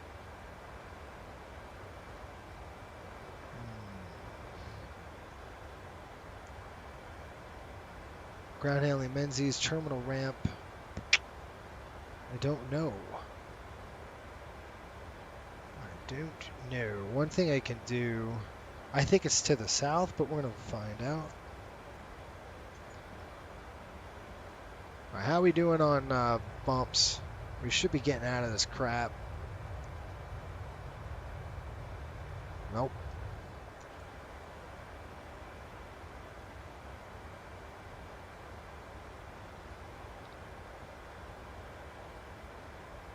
Yeah. Sometimes these kids sound like the old guys at Greeley Airport, uncontrolled on frequency in real life, where they are. It's like I'm doing pattern work in the morning and two 80-year-old guys are chattering. Breakfast and some instructions. Yeah. That's hilarious. Okay, let's find out where we parked. How's that? And I'm trying to, guys, I can't bump it up past 0.76 until we get out of the turbulence. We're 200 miles away top of descent, so I mean, really, I don't think I'm going to be able to do anything. It's kind of a bummer. Okay, we're doing Denver to Phoenix. Where did we park? Go. Okay, we parked. They landed on the north runway. Oh my gosh, I had a taxi like crazy. No, they didn't go south. They went to, oh, right there. T3 South Remote Ramp. Duh, idiot. All right, I'll show you where it is. I'll show you where it is, folks.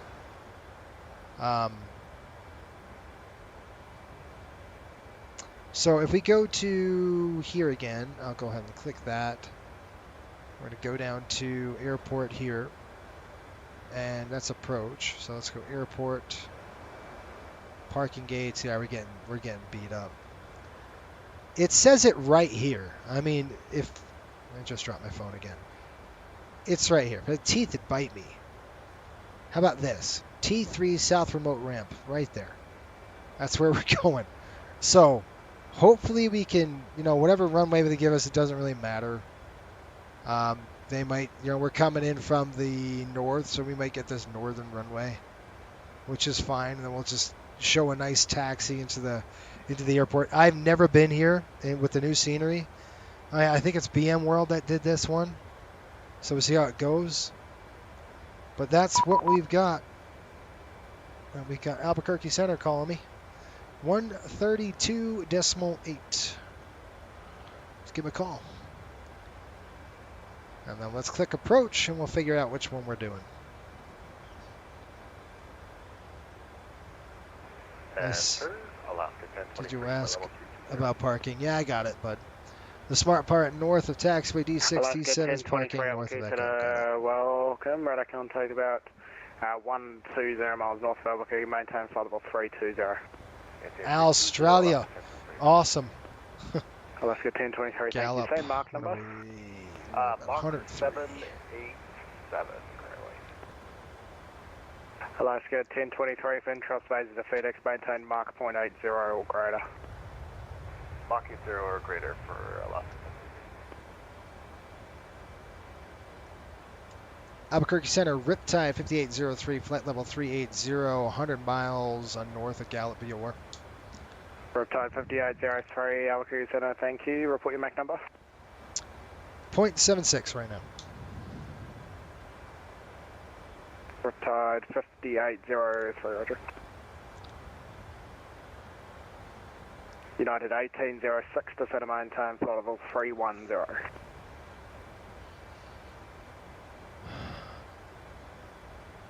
Okay, maintain 210, 310, United taking 06. You sent it in the fanboy disc in our Discord. Okay. Albuquerque Center, good evening, Metro 1335, flight level 380. Let's see what runway they're landing. I don't know yet, so we want to listen to see what they're doing. It kind of gives us a good plan on what to expect. 181 miles. Contact 140 miles northeast of Gallup, maintain flight level 380. Position checks, maintain flight level 380, Metro 1335.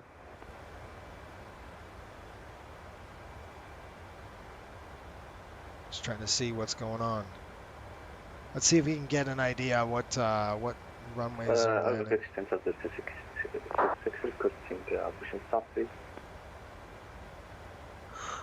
Oh boy.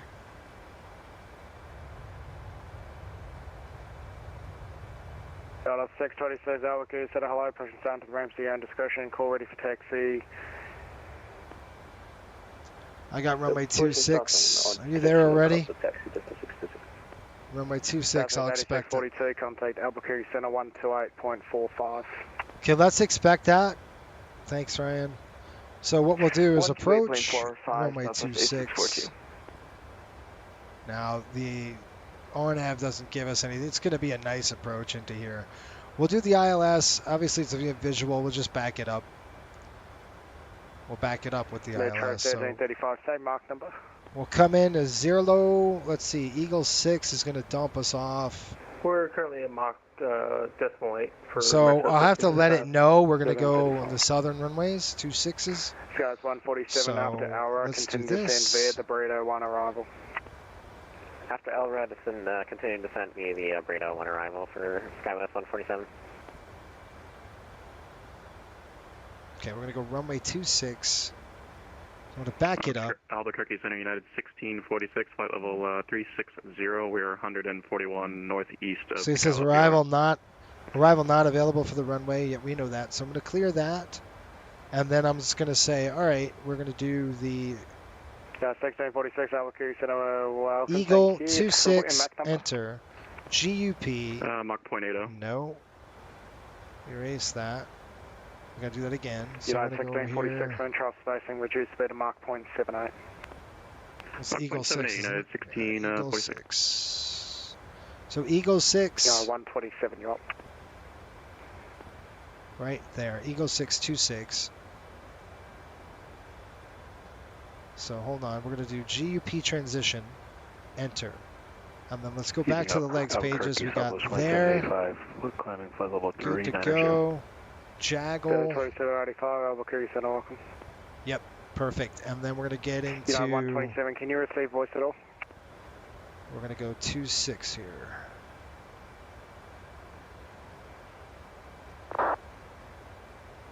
No, 127, thank you. Radar contact about 90 miles northeast of Gallup. All set. Maintain flight level 340. Report your MAC number.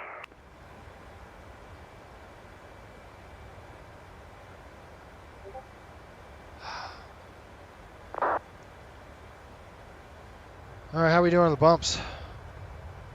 Should be getting out of it. United 127 for intro space into Phoenix. Maintain Mach 0.77. I got to keep it at 0.76 just because I'll screw him up. Riptide 5803. Maintain Mach 0.77. Okay, Mach 0.77. Riptide 5803.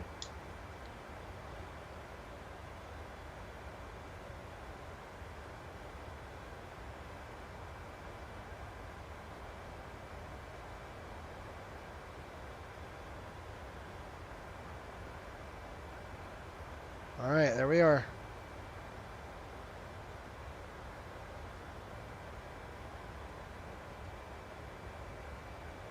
Shelton says, guess autocorrect doesn't like FSBN. Eagle arrival, good. I gave you runway 26. So let's go ahead and look at the runways, and we'll plan that right now. The ILS frequency, 111.75. I'm going to kind of throw that in here. 111.7. In Albuquerque Center, good evening. November 66 Mike is with you, flight level 420. 111.75, 258 on the inbound course. 66 Mike, Albuquerque Center, sorry, stand by, with it. 258, there we go, and we're looking at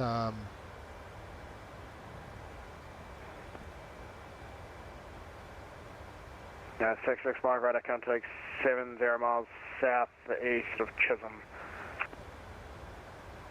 26 on the runway, no problem. We're looking at, how about touchdown zone 1100 and the elevation 1135. So I'm going to go ahead and set that here.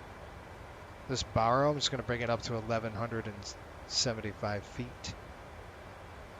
All right, if you're just joining us, we're almost to our top of descent. We've got about 147 miles to Phoenix in the 737-900, big long airplane. 1135. Delta 626, runway 8, taxi Alpha.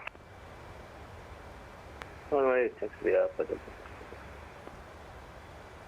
Skies 147, cleared out G-Lab, cross G-Lab at 7,200, cleared ILS runway 8 approach.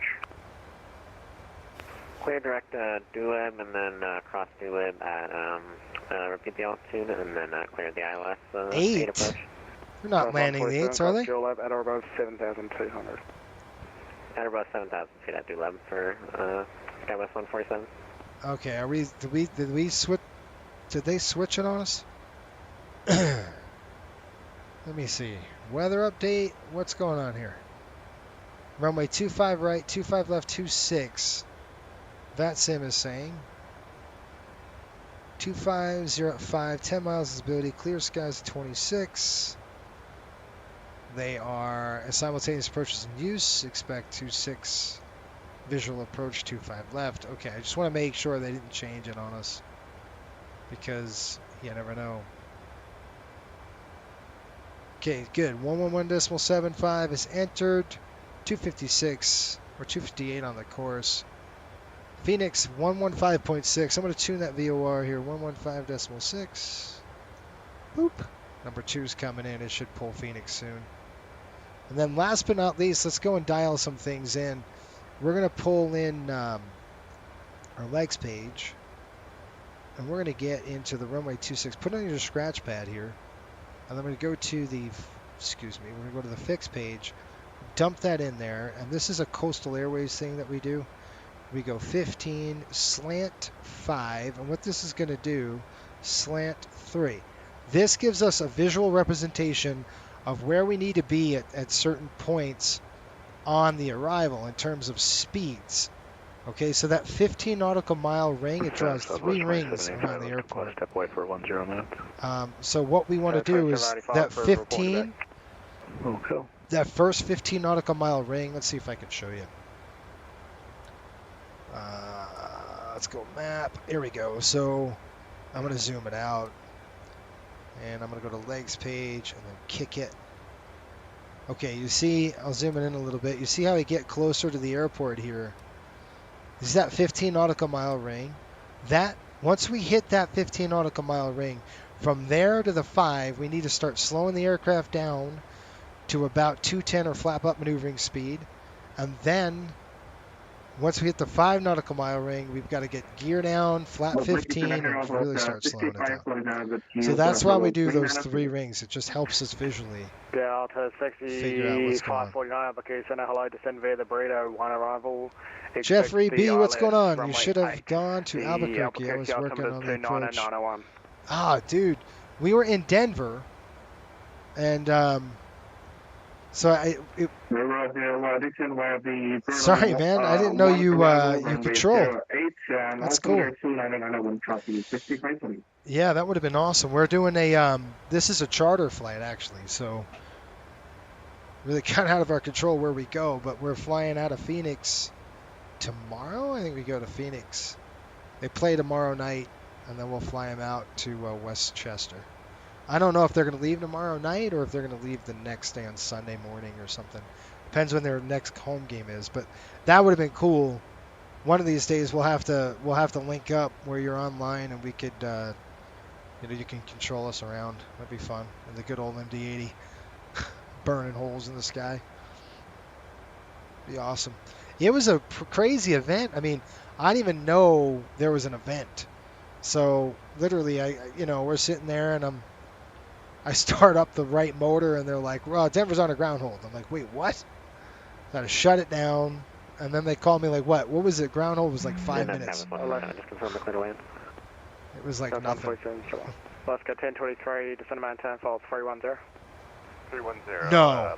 Jeffrey, I did not retire the Mad Dogs. Runway 8 clear to land. 8 clear to land, that's kind of 147. The Mad Dog is retired for anything over about 3 hours, just because we're burning so much oil on it. We have to do we almost had to do 2 in-flight shutdowns a couple of months ago, so we're not messing around. So anything over 3 hours, we're going to be jumping on the 900 here. We've leased 2 of them. Riptide 5803, descend to maintain, flight level 310. Okay, down to 310, Riptide 5803. So that's kind of why we did that. So this just gives us a little more reliability on the longer flights. Okay, so we're going to go 310. We're going to click descent now. Boop. And say, all right, dude, let's get her down. We're done. Yeah. Jeffrey says, whew. 6 at that phone, holding shot runway 8, What? 626. If you don't mind me asking, what was the event? 6 runway 8, clear takeoff. I don't even know what the I didn't even know what the event was. So what was going on there? Does anybody know? 2785, we're closing out momentarily here. Radar service 10-9 frequency change approved. What? Service 2785, we're closing out here momentarily. Radar service 10-9 frequency change approved.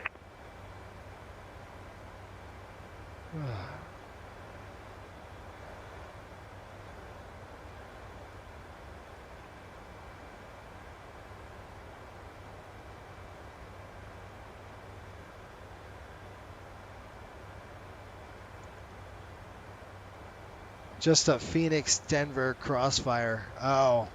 United 1806, wheel closing out momentarily. Radar service 10-9 frequency change approved. They're closing up. For 1982. You can go to Unicom as well, but I'm closing it. We're all closing. Okay, Albuquerque. Thank you very much for the ATC Southwest 1982. Over to Unicom. Good night. Alaska 1023, monitor advisor on 122.8. Good night. Over to 122.8. Have a good night. Riptide 5803, closing out momentarily. Radar service 10-9 frequency change approved. Okay, over to the dark side. We'll see ya. Riptide 5803. United 127. All right, whatever. They're closing up. I don't know why. They're closing up. They had a long. Yeah, they stayed on an hour late. They stayed on an hour later. I handled the Southwest 1982 guy for my last traffic. Nice. So Jeffrey, you're closing up. Is anybody coming on? Do you know, to control Phoenix, or are we just done? Was it the whole staff? Dude, jump on approach. Could you do Phoenix approach? That'd be awesome. Take us in. I'm planning 2-6. Of course, that might change. All right, we're at Gallup coming in. No, they're bailing. They're all bailing. Okay. I got it. It was a ZAB event. Cool. It was good.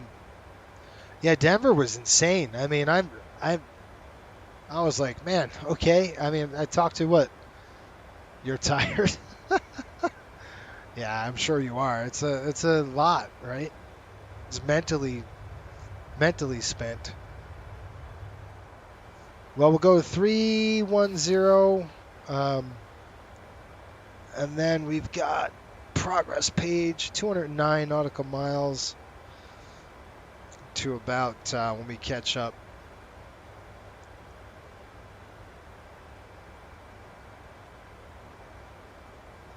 Well, I'm going to bump it up to 0.78. Let's go.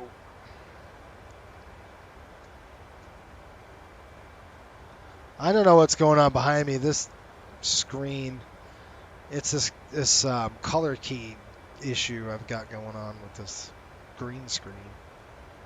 Weird. I'm not going to lie, I'm getting tired too. Ugh. Phoenix approach is on. Are they bailing? They're probably bailing too, yeah?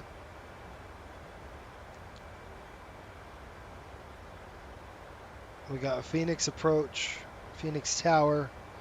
They might bail as well. Is everybody going? 128.650.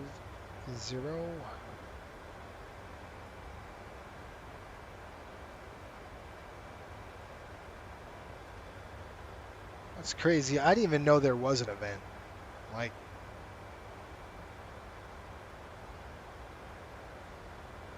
Talk us on the approach tonight. Give us a tech walkthrough, please. And they're all jumping off. Okay.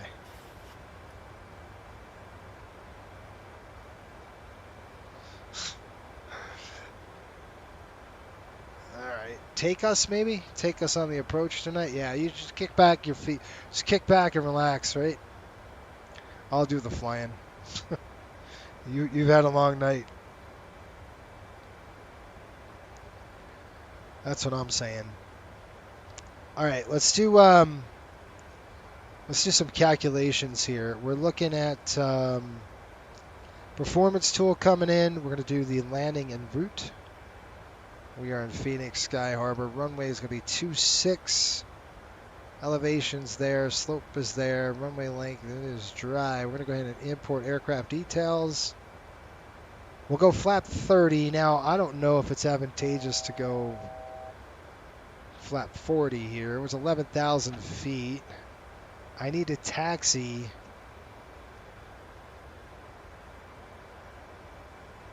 Yeah, I'm gonna want to go flaps 40 just because I want to stop quicker. Because I got a back taxi all the way to Tango and then down.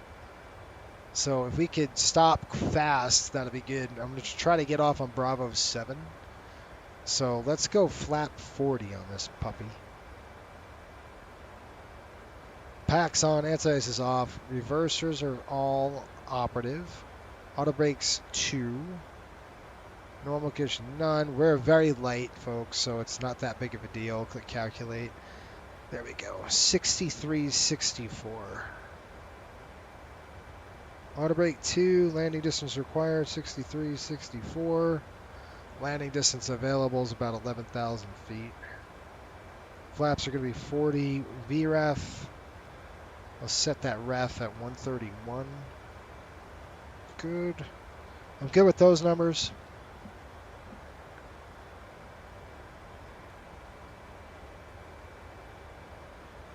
I feel like hearing a technique lesson. Okay. I got it. We'll get her done. We'll do a technique lesson. I don't know if it's going to be right, but we'll do a technique lesson. So it starts now for me. We got to reset MCP altitude. We're 7,000 feet below profile. So right now you could tell by like this. This is 7,000 feet. So we're just going to stay on this altitude. We're going to be on the Eagle 6. Hang on my ear. We're on the Eagle 6 arrival. I got an airplane at my altitude right in front of me. I don't know how far of a spacing we have. I might offset. We're about 15 miles, maybe closure. And that aircraft, 31,000 feet going to Phoenix. What's your speed right now? There's a lot of us. Oh, shoot. Let's see. I don't even know how to identify myself to you. We Hold are... on. Kirkham? Kickham? Inbound Kirkham. Yep. About 15 miles. Yeah, that's the one. I'm right behind you. What's your speed? All right, Mach 0.8 currently, as fast as we can go. Nice, okay.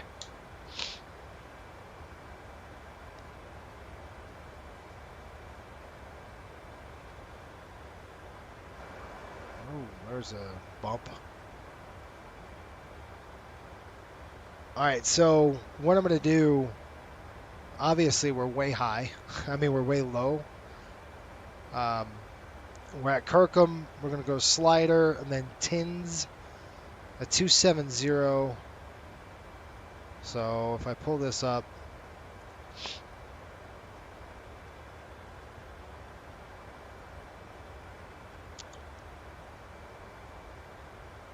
we are doing the Eagle 6. It's pinned. So we could just click pinned. Eagle 6 arrival here. So there we are. Okay, we don't really need to be anywhere below 33,000. We're there already. We're below 10s at 330. So we're just going to stay where we're at 270 knots, we'll just probably do that. We'll maintain 270 at tins. And then peso is between 24 and 30. Again, we'll be there. We'll start our descent probably right around here somewhere in this range. And then we're going to hit Eagle. From Eagle, we'll drop down to Homer. And by the way, I'm looking at my FMC when I do this. And then we're going to go to Venom. So you can see here, we'll go Venom. And then Edzi. Basel at 6. Or Basel, whatever you want to call it. Derval. Between 55 and 45. Jaggle, and from here you can see for runway 25 left, right, and 26, see the inset. So let's back it up and let's check out that inset, which is down here. Okay, and you can see right along here, after the Derval, we're going to hit Jaggle and then straight in to runway 26. Now, Jaggle, then Prune. So how do we know that transition between Jaggle and Prune? So we're looking, there's Jaggle's at 4,000 feet, so it's going to put us right on it, and I'll show you how. So if I go to approach and I click runway 26, remember the waypoint Jaggle? Really? Okay, here we go. So what it's going to do is we're really not even going to fly this. We're going to go right to here. See, it's going to put us at Jaggle at 4,000, then we're right on it. It's going to be a visual approach in. We'll back up the ILS. Nice and easy, straight through. It should be a nice approach into the airport. Once we land, back it out. We'll go to airport here. Once we land, we are, that's Denver. What are you doing? What? Okay. Once we land, that's Phoenix. Yes. Search. Arrival. Airport. Taxi routes here. Airport info here. Let's pin that. Parking gates are pinned. Okay. Now we're cooking with gas, folks. Once we land on 26 here, this is north runway, I want to get off on Bravo 7. That's my plan. I don't know if it's going to happen. We'll get off on Bravo 7. We'll go ahead and taxi through Bravo to Charlie 7. We'll back taxi here, get on Tango, drop down on Tango, over to Delta, and then we're going to park this thing right in this area. Maybe 1, 2, 3, or 4 right into here. Okay? That's kind of what we'll do. We'll shut down, and then that's our plan of attack. We want to land within the first third of the runway. So I'm going to reset the zoom. I'll pull this out, click pin charts again, and airport charts coming in here. This is Denver. This is Phoenix. So airport info. Click this again. Double click. We want to put this thing down within the first 1,500 feet. This is a 900. There is no flare on a 900. We're just going to go like this and like this. 2 degrees, maybe 2 to 3 degrees. Just boom. Because if you flare, you're going to smash the tail. So what we're going to do is just a little flare about 5 degrees and just let it come down. Hold that attitude, and we'll let the plane settle down. We want to be within the first 1,500 feet of runway. So, you know, right around, if I were to measure it, I'm going to use my thumb to measure the scale. Where's the scaler on this puppy? Oh, I'm getting old, guys. Where's the scale at? There it is. So I'm going to come down here. There's 500. There's 1,000. So my knuckle, again, I measure from my tip of my finger to my knuckle. Is usually the measurement I use, and that's going to be there. So between Alpha 10 and Alpha 9, right around in this range will be about that 1,500 foot range. That's the plan anyway. Any Any issues? Looks like we're right on this guy's tail. We're doing 7.8. He's doing 0.8, so we should be good to go. We're 7,000 feet above. Okay, so we just planned. So that's what we want to do first. We've already set the aircraft up. Auto brakes coming in on 2. So that helps. I might get up and hit the lab while I can. It looks like Phoenix Tower is still on, but it probably won't be by the time we get there. We're going to get an area of turbulence where it's 31,000. The seatbelt signs are still on, so even if we did, it looks pretty nasty at this altitude. All right, folks, I'm going to get up and stretch them. You should do the same as we get prepare for the arrival into the airport. I will be back in about 5 minutes. We're still high, okay? We're still way above profile, so I'll be right back. Stand by 1. That's not working. That's not going to work. Anyway, let's see. Oop. Yep.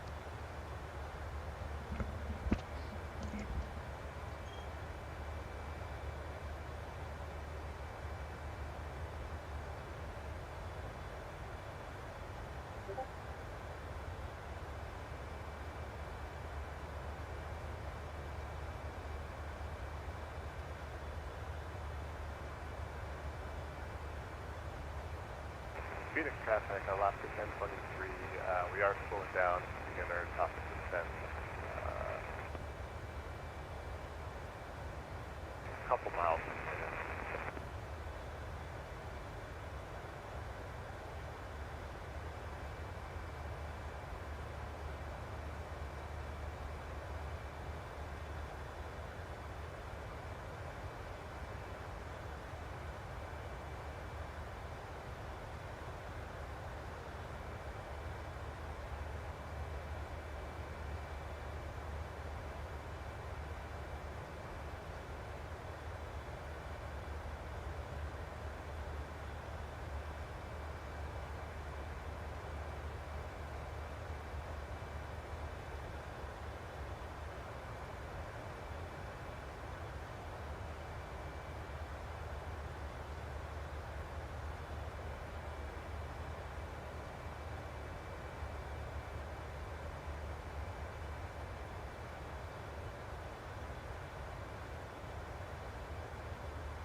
Well,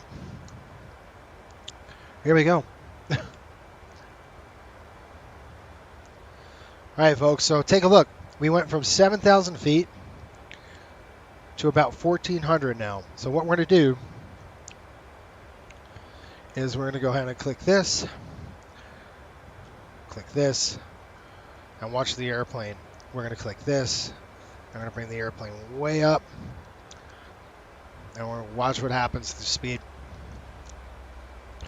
So we'll make that restriction of 30,000, guarantee it. So that 30,000 below, we've got it. We got it made. Between 30 and 24. So we'll go to 24,000 right there. Okay, so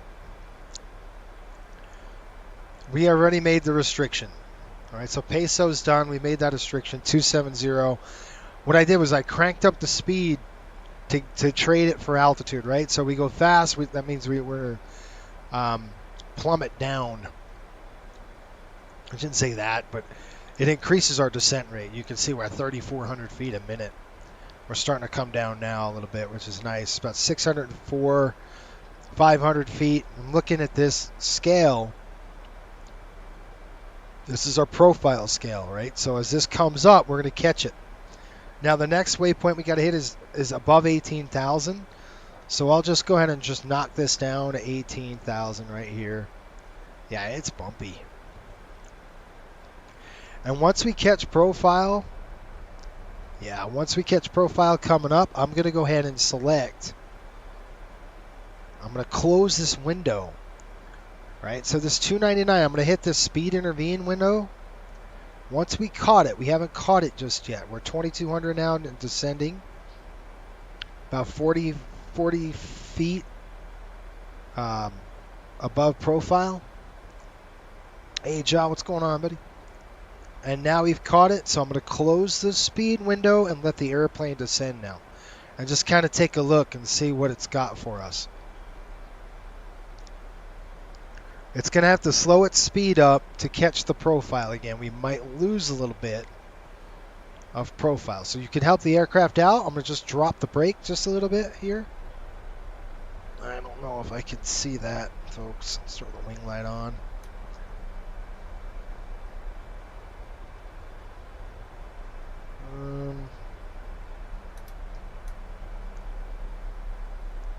Yeah, I can't see it. So what that means to me is that I've got an issue with the controls that I have to check really quick. So let's do this really fast.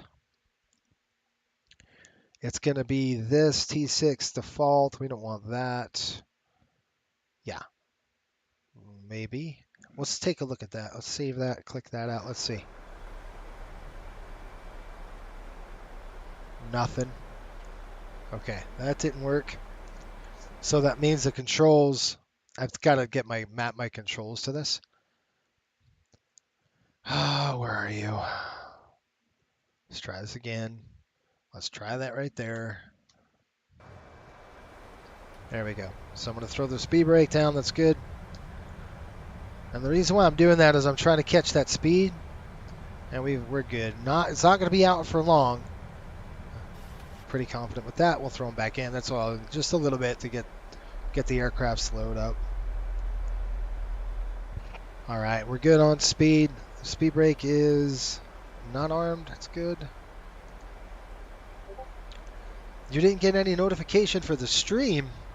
Well, that ain't good. Man, that's a bummer. Phoenix Tower 120.9er. I'll just put that in there, just in case he's still on when we get there.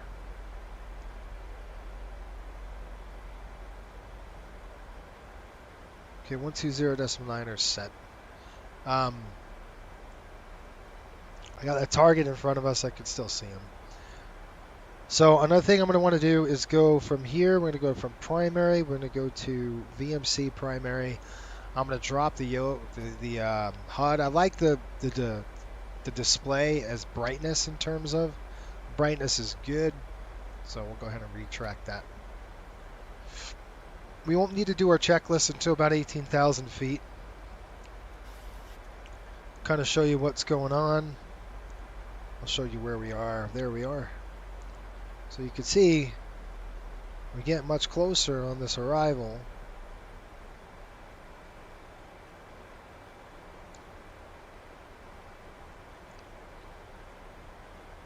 There's Eagle 6. So we are in this area through Eagle right now. You can see our little aircraft. Not too shabby. Again, we're doing good. I'm going to throw my glasses on. They're killing my eyes are killing me. Do they use the speed brake? A lot. Yes. All the time. Especially on the 800s. The thing's a freight train. It's hard to slow down. You know, any aircraft usually doesn't want to come down and slow down. But no, you know, the 800 is notorious for it. The 900 is just about as bad. This is one long airplane, folks. Look at this thing.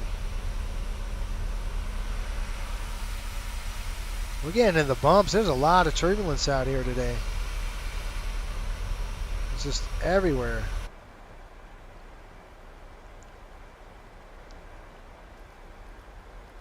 Local time is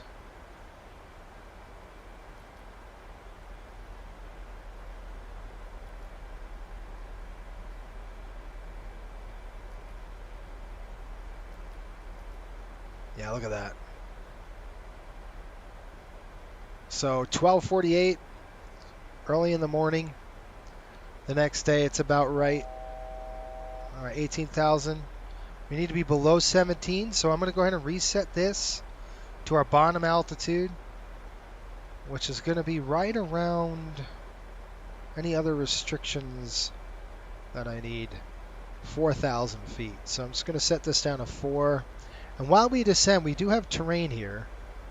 So let's go ahead and turn on the terrain feature to the terrain display. This is going to help us out. There's 18,000 feet.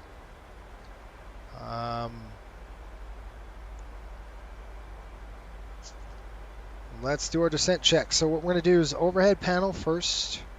We're going to come down here. That's good. So you look at your pressurization. We're depressurizing. The cabin's coming down. We're going to go to continuous. Continuous. Let's turn on our lights. Turn-offs are on. Taxi is going to come on for now, so I don't have to deal with it. Logo lights are coming on. And then I will turn on our LEDs. They are our landing lights. We'll just turn those on. We'll get them on right now early. And then finally, our altitude. And our altitude said 29074. So let's go ahead and set that. Oops. 29074 right there. Now we'll do a descent checklist. Just one more second. Let me go over here and turn on the throttle cam for you. And then we've got flap 40. So we'll set that. Now let's run our checks.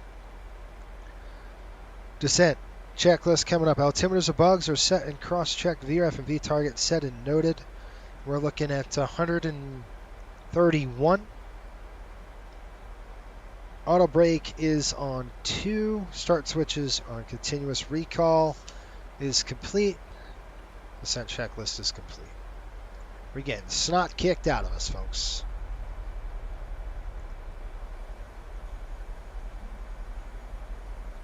It's a cool view. I like that view.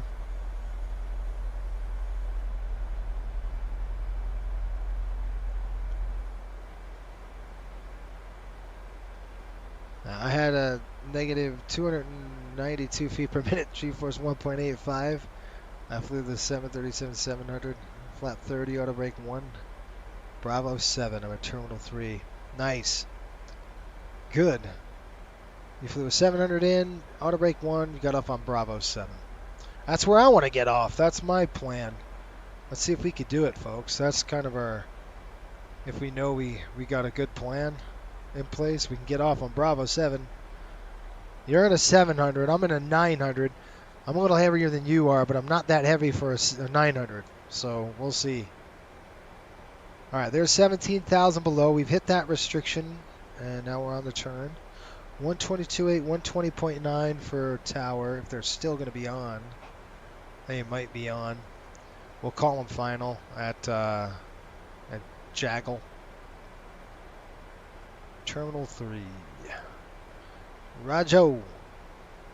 Hopefully you folks are enjoying this. If you're new to the channel, do me a favor. Hit the subscribe button. Just boop it right now. Just go subscribe. If you're not new from the channel, just the little like button right now. Just do that. It's so easy to miss. It just helps. 10 miles from Durable, inbound runway. Durable. That's my guy in front of me. So we do have a guy in front of me, so we'll just be careful. I flew the Phoenix 320 from Las Vegas to Albuquerque. Buttered it, but it was a floater. I gotcha. I'm going to be honest. This aircraft, we're not going to flare at all. We're just going to hold it up there about 5 degrees and let it just come down. We're going to probably keep the speed in. I'll keep the throttle in there just a little bit. Just because if you start flaring it, you're going to strike it. So this is such a long airplane. You just got to look at how long this thing is. You just got to really, I mean, the 800 probably ended about right here. You know, so you're looking at another 6 feet maybe. Maybe it's over here. This has got a flat bulkhead. And this has got that door plug right there, that extra door plug. Yes, we've inspected those. We inspected the door plugs before we flew these. That's for sure. That's what we did. Okay, you got 10,000 feet. Let's chime the flight attendants and let them know. Over here, where are we? Feel bad. They couldn't get up the entire flight because of the turbulence. So I didn't even turn off the seatbelt sign this whole ride.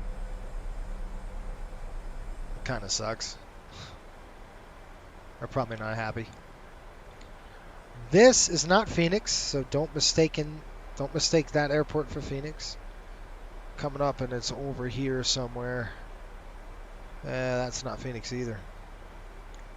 We'll see it. It'll light up like a Christmas tree.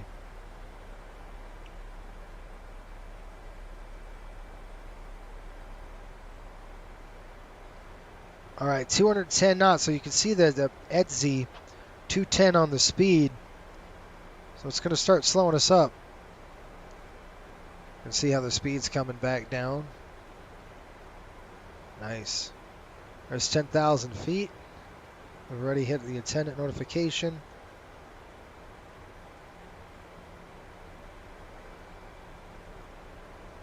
Let's give him a call. Phoenix traffic, Riptide 5803, ETZ 9000, expecting runway 26, Phoenix.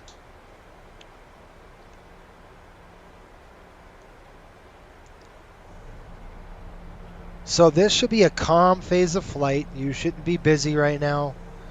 You know, if everything's going like planned, and it is. I got that traffic right in front of me right there. He's way ahead of us, so we have no problem. I got Phoenix. I got the airport right there. That's Phoenix. So this, you can see this dark space here. It's a good indication that it could be some terrain. It could be water. It could be, I mean, it's Phoenix. It could be a forest. You got to be really careful because that could be mountains that you can't see. So it's a good indicator that it could be mountainous terrain. Who knows? Okay, look at our speed now. We're 240. Here come the brakes. We got to start slowing the thing up. Phoenix traffic, Alaska 10.3, fully established on the west of runway 26. You can see this is a 900, and it doesn't want to slow down and come down at the same time, so you're going to have to help it out. We are getting about 230, so we're good to drop flap anytime from now. What I'm going to do is I'm going to kind of keep it up there just a little bit. We're good on speed, so I'm not worried about it. We'll get it slowed. We're right to Jaggle. Jaggle's coming in at 4,000. We've got 4,000 set.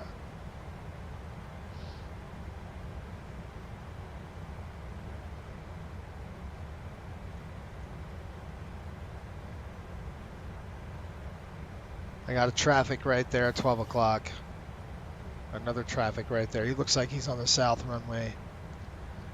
All right, here comes the speed brakes. Speed brakes are in now. I'm going to go ahead and arm the brake because I won't need it anymore for the rest of the flight. I shouldn't. All right, now we're slow enough where we're at flap up maneuvering speed, right where I want to be. I'm going to go ahead and drop this. It's going to help us with the visual. None shall pass. Pretty sure those are mountains. Yeah, it could be. That's what I'm saying. They're either mountains or there's something else. But you can see on the ND display here that they've, there's mountains there. So, but a really good indicator that it's terrain, right? It could be water if you're in Florida. It could be whatever. So, it's always a good thing to know that, because then you go, well, that's not going to be a good place to land, right? If you have an emergency or something like that. You're flying a Cessna at night or whatever it is. Really good indicator that there's something. Now we're through 15. Let's slow the aircraft down a little bit. I do have a target right at 2,000 feet here. Looks like he's going, I don't know what he's doing. Flaps 5. There's flaps 5. We're going to open the speed window. We're going to slow it down to 170. Okay, there's flaps 5. I don't know what this clown's doing at 2,000 feet below us.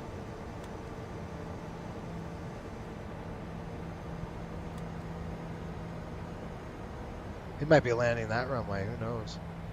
Nice and smooth air. We got some smooth arrival weather now. There we go. Derville. Phoenix traffic. Riptide 5203 at Derville. Lining up for runway 26. Got it in sight. Alright, we're going to go ahead and reset this to 0. And we'll take over here shortly. The next thing we do is we're going to throw gear down. We'll go 3 green and we'll call tower. So I'm going to flip the tower right now. 120.9. 5 o'clock. It is a 737 descending through 4,600.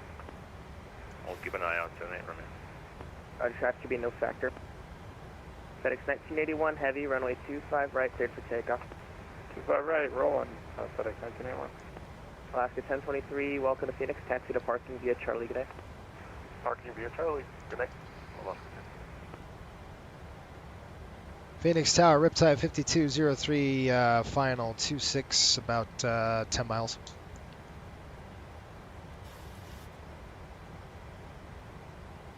Last aircraft calling Phoenix Tower, hello, say company name only. Riptide. Riptide 5803, Phoenix Tower, hello, runway 26, clear to land. Cover the winds, clear to 26, clear to land, Riptide 5803. FedEx 1981 heavy, frequency change approved, good day. Thanks for ATC, we'll see you FedEx. Alright, so we're going to hold off on the gear. We're doing great on the speed. I'm just going to let the aircraft do its thing. We got about 12 knot crosswind coming in from the left.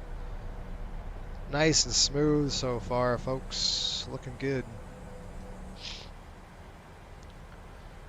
You can see that 5 nautical mile ring I was talking about right at Prune.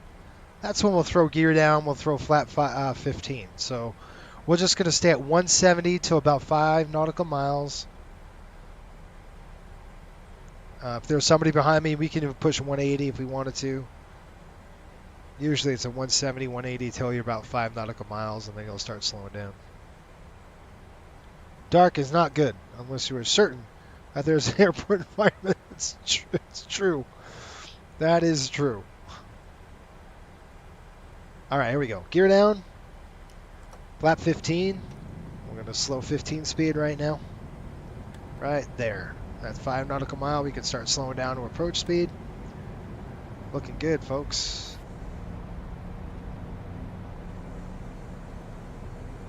Nice. Once we hit the 5 between 5 and 3, now we're going to go ahead and flap 40 it. Looking good on speed. We'll go flap 30 right now. We'll drop down to flap 40 here. One more notch. Landing checklist. Speed brakes are armed with a green light. Landing gear down 3 green. Flaps 40, 40 green. Landing checklist is complete. Let's do this thing. All right, I'm going to take over. It's my aircraft right now. 2518, welcome to Phoenix. Taxi to parking via right on Foxtrot, then Foxtrot 6. Hold short of runway 25, right on Foxtrot 6. Okay, right on Foxtrot 6, and hold short 25 right on Foxtrot 6. We're going to Terminal 3, looks like the South Terminal. Normally you guys park on the north side of Terminal 3. Did you want to go to the south side instead? Stand by. United 2518. Roger. All right, so what I'm going to do is I'm going to keep the speed in just like this. Romeo, runway 25 left, clear to land. 25 left, clear to land on that runway.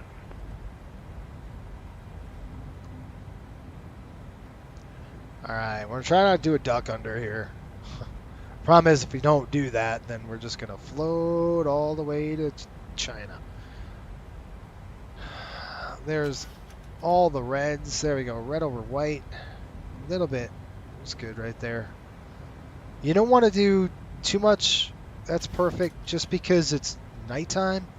And if you can't really see anything good, then it's probably no good. Okay, I'm going to come down on the thrust just a little bit. Ooh. No lurky jerky moves. I got plenty of runway. I don't want to float either. So we're just going to kind of bring back that thrust lever back just a little bit. There we go. 100 check. Do a check. All right, you can see this is going to start flaring right now. Pull it up, pull it up, pull it up. Hold, hold, hold, hold, hold. There it is. Down. Reversers. Yeah, I know we did. It's a 900, dude. Shut up. And Tower United 2518 will be holding short. Reversers and speed brakes. We're actually looking for the Foxtrot Gates Terminal 0. Okay, on the brakes. Off. There's Bravo 7. We're going to miss. 2518, cross runway 25 right at Foxtrot 6, then taxi to getting off Bravo 7. Cross 25 right via Foxtrot. Holy crap, this is crazy. Parking via Delta. All right, Bravo 7 it is. Riptide 5803, welcome to Phoenix State Parking. We're going to Tango 3 South Remote Ramp. Riptide 5803, roger, taxi to parking via Bravo Sierra Delta. Good day. Bravo Sierra Delta, thanks. Bravo, which is going to be this way, Sierra, and then Delta. All right, welcome to Phoenix, folks. This is brand new scenery. I've never seen it yet, so your reaction, my reaction is going to be the same as yours. Let's clean the thing up.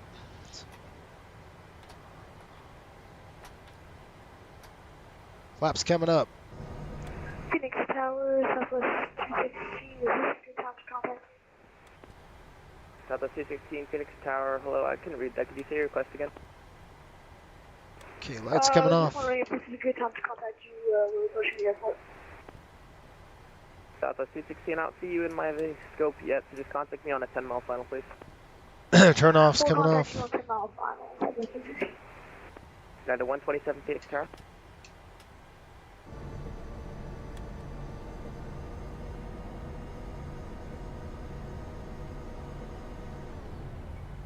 Wind lights off. Here we go. So we're going to go down to Bravo, go down to Sierra. Window heat is off.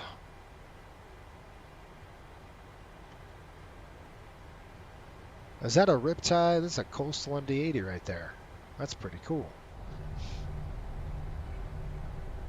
Wow, good scenery. So far, so good. United 127 on 5 mile final. Down to 127 Phoenix Tower, hello, runway 26, clear to land. Okay, the next one is Tango. United 17. Then the next one is going to be Sierra, and that's the one we want.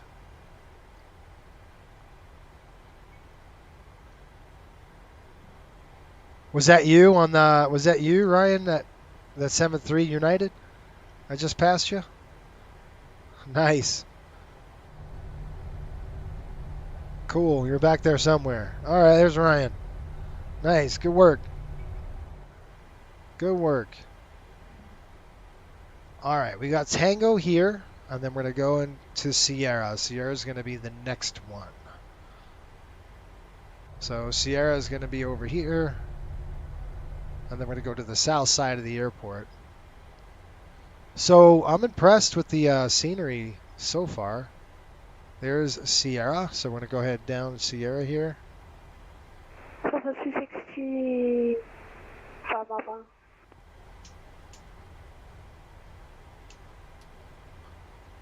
Southwest 216, I'm not seeing you currently inside of the vicinity of the Terminal airport. looks good. Are you basing your direction off of... Now, by the way, I got everything on Ultra here, so, you know, for Phoenix, it's pretty good, because Phoenix is a massive airport. Hey, from where are you right now? Pretty cool. Good. We're at 4,000 feet. We came in a little high. We weren't descending quick enough, but we're fine with the Atlanta. Southwest 216, just want to verify you're not connected as an observer. Yeah, we're not connected as an observer. Alright, well, Southwest 216, I don't see you currently at Phoenix, or anything within the 50-mile range. Best MD-80 out there. Phoenix Tower, Metro 1335, Alice 26. We're on 6 mile final. Metro 1335, Phoenix Tower, runway 26, clear to land. Wow, the scenery is beautiful. Really, I'm just kind of just taking a look at the scenery here at night. It's really nice. Immediately, Phoenix is landing westbound. There's aircraft on finals in the opposite direction. Suggest you turn to the right heading 180. Oops. So leave Phoenix. Oops. Right heading 180. Yeah, that's not good. I need you to turn immediately. If you look on the VAT, like on a VAT map or anything, you can see all the other aircraft are funneling in. I can't control any approaches, but you need to be sure that you're following the correct flow, and you need to read the ATIS before you. I gotta take a picture of that. Take a picture. Roger that. Nice, we got it. I still don't see you turning. Turn to the south, not to the. Turn now. Alright, so this is 16, so it's going to There goes my ears. We have visual on the southwest. We're just going to be alright. I think you just signed off. Okay. Whew. Yeah, that was good. Yeah, same altitude, going straight for you. I don't even know. That's pretty crazy. United 127, welcome to Phoenix. Taxi to parking via Charlie. Good day. All right, APU coming on, folks. Yeah, 127. Good day. Type 908 Romeo, taxi to parking via Hotel. Good day. Parking via Hotel tonight, Romeo. Thank you. At 1646 Phoenix Tower. Yeah, we just got up at United 1646, 5 mile final. Right, 1646 Phoenix Tower, hello, runway 26, clear to land. 26 clear land, number 2, United 1646.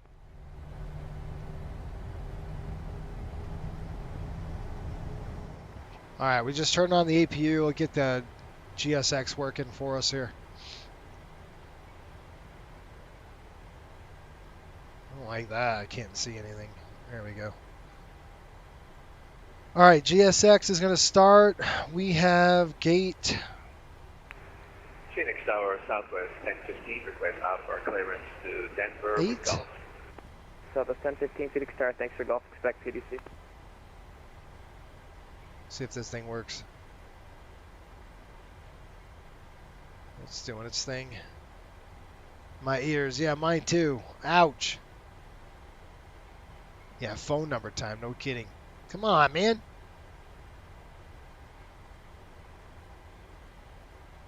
Alright, I'm going to have to look at the, a little more closely at this ramp deal. Because I don't think we're putting it in at a gate. It looks like it's in...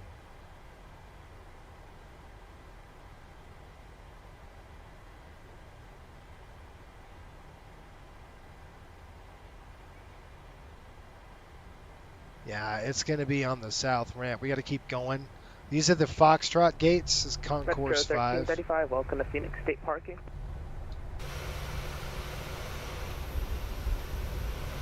Look at that MD-80 right there. Let's park like Echo 9 or 10 for Metro 1335.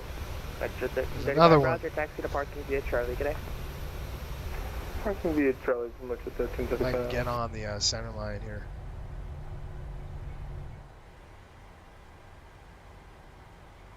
Ramp 8. All right.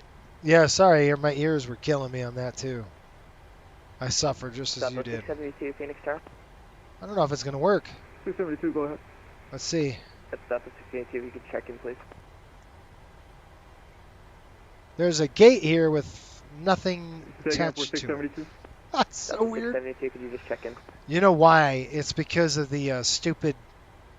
I got to take the GSX gates off. That's why. Is visual 25 left.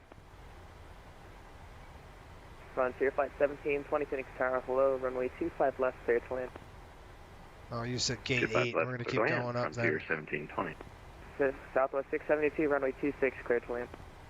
Runway 26, clear to land for Southwest 672. Yeah, I love the 80s and the coastal livery. It's pretty cool. Yeah, I don't know what's going on with GSX. But this right here, we've got to just take off the GSX gates. That's what this is. There shouldn't be any gates here. This is all... We're going to go up here, and then we'll park it at 8. But the scenery is beautiful. I got to tell you that right now. Looks like GSX is... United 1646, welcome to Phoenix. Taxi to parking via Charlie, good day. Park via Charlie, have a great day. United 1646.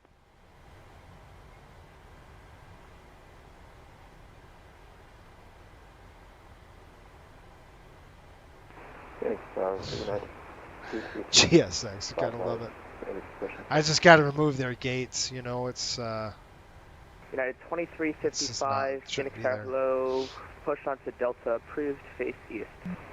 Okay, I'm gonna go ahead and shut down number 2. Number 2's down.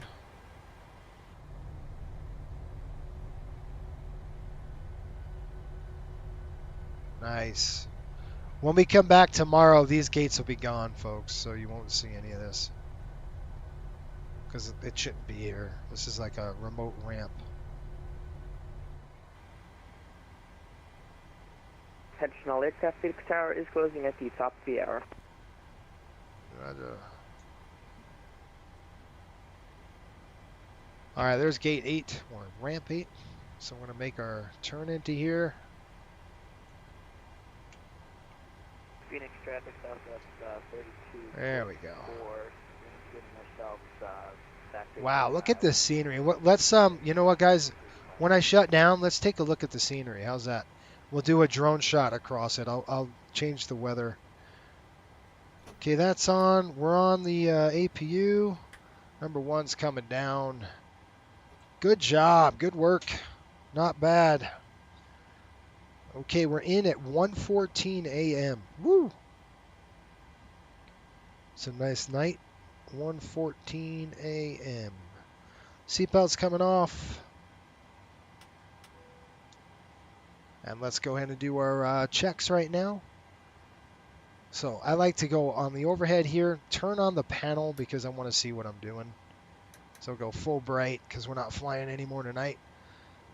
We'll flip that. We'll come upstairs here.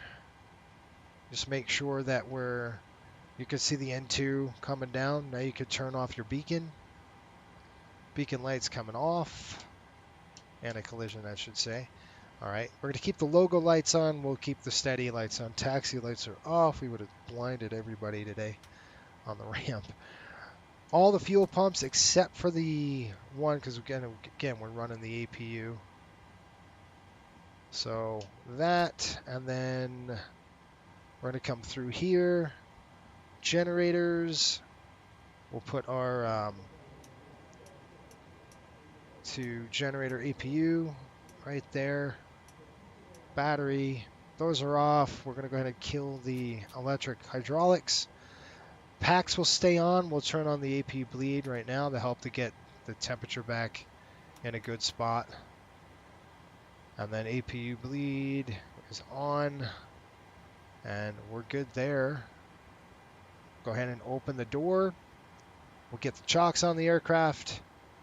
And then we'll go ahead and open the door. So let's go ahead here. We've got actions, ground services.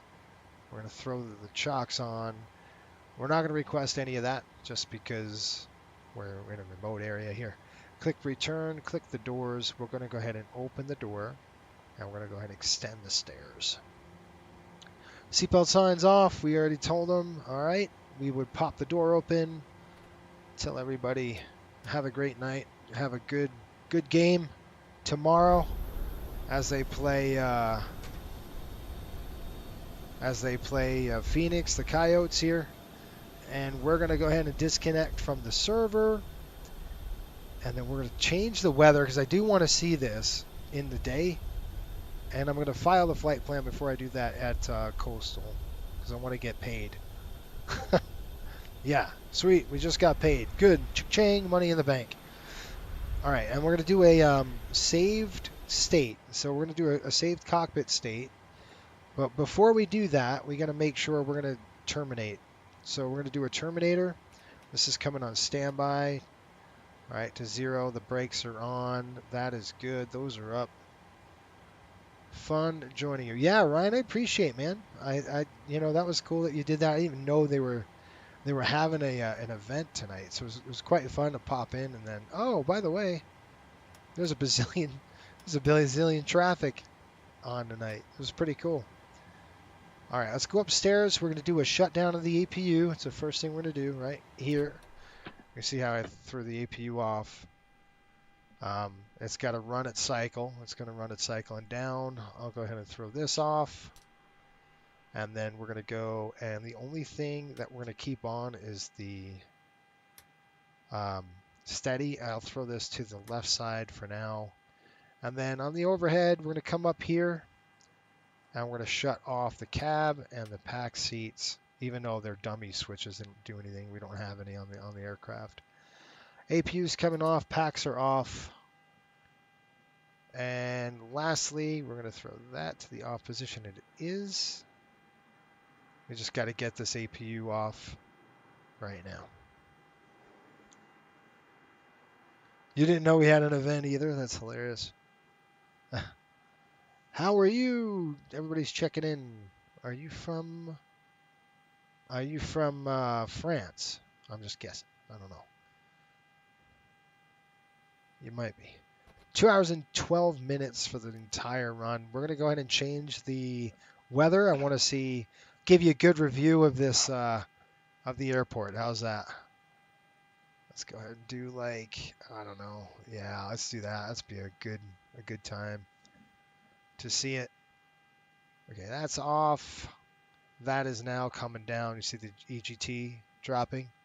So you know that it has to do a 90-second cool down, if you will, with this APU. Oh, look at that. Man, we got to take some pictures. All right, looking good. The good old 900. All right, let's go ahead and kill the battery bus now. All right, now last thing we're going to do is come down here and click menu. And this is a good thing to do. We're going to go ahead and save this panel state. So if you go here, you're going to go save the state, because we have to start in a cold and dark situation. We're going to go 900, so that's 900, 02.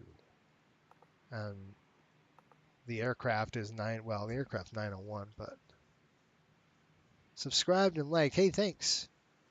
Yes, I'm from France, but was born in the U.S. Cool. I subscribed and liked. Nice. Are you in? Where are you? Are you in the States or are you in Europe?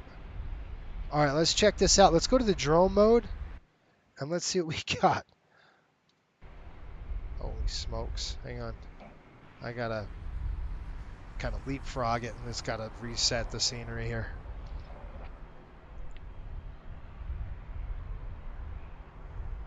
Scenery's got to load in right, so when we did something like that, it doesn't work very good. Okay, is it? Look, the gates are gone. Isn't that weird? That's how it should be. Look at how pretty this airplane is. This is one big, long bird. What's longer, an MD-80 or this? I don't know. The MD-80 is a long aircraft. I'm guessing it's the 900. I'm just thinking. All right, let's do a flight around here with our drone, and let's check this out. I think this is Who makes this scenery? Does anybody know? Is it BM World? Oh, look at this bird. How did this get here? I don't know, but I like it. Now this is an airplane. Look at that skipjack all the way from Westchester County, New York. I gotta take a picture of that. It's just too. Gosh, I wonder what that does to your frames, man. Okay, so you can see the gates are gone. That's because I'll have to take the GSX gates off. Now let's take a look. So the trams here, this is all new, I think. They were building, weren't they building? New. I forgot who makes the scenery, but it is really, really nice. It's good, smooth. Probably micro. If I notice anything, it's like a little bit of micro stutters. And I have it on ultra everything. So currently in America for occupational training. Oh, I gotcha. Cool. Good stuff. This is the satellite terminal that's new. I think they were building this one. And all of this is Southwest gates that we're approaching. Very much Southwest. This whole thing. Is the terminal, I wonder if the terminal is done. Probably not. When I was here, they were building this. It's been a few years since I've been to Phoenix. Yeah, all right. Ooh, that is done. So, you know, you walk here. Now there's a train that takes you. You used to be able to walk here. They did a good job, right? Jeez. All right, let's see the main terminal. There should be a main terminal here. Oop. Okay, that's not done. That's all right. I mean, it's such a big airport to be modeled. You know what I mean? There's like, it looks like maybe, let's check it out. No, okay. And that's all right. I don't expect that. Not at an airport like this. This is huge. This is Southwest Hangar. I remember being in this hangar at night, buddy of mine, and they could not, I'm going to tell you the truth, they couldn't get the airplanes in this hangar. All right, and I know what you're saying. What? Look at how small this hangar is in terms of you can't get the tail in the aircraft, in the hangar. So you have to nose the airplane in, and then what they'll do is they'll jack it up, like lift it like that to swing the tail under it, and then they pop it in. It's crazy. Or they work on it half in and half out of the hangar. It's pretty cool. I've seen that too. So, fun. Yeah, but this is really good job. Pretty impressed with the scenery. So if you're thinking about buying it, I would. I think it's awesome. The MD-80 length.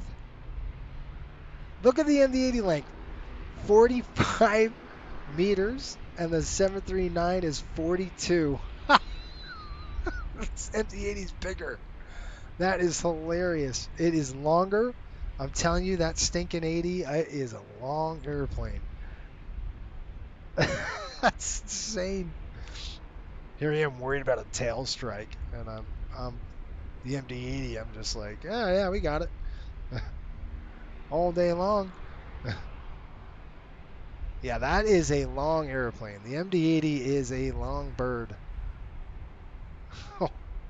Was that the 88, or was, I guess it's the same size. I can't believe this is longer than a 737-900.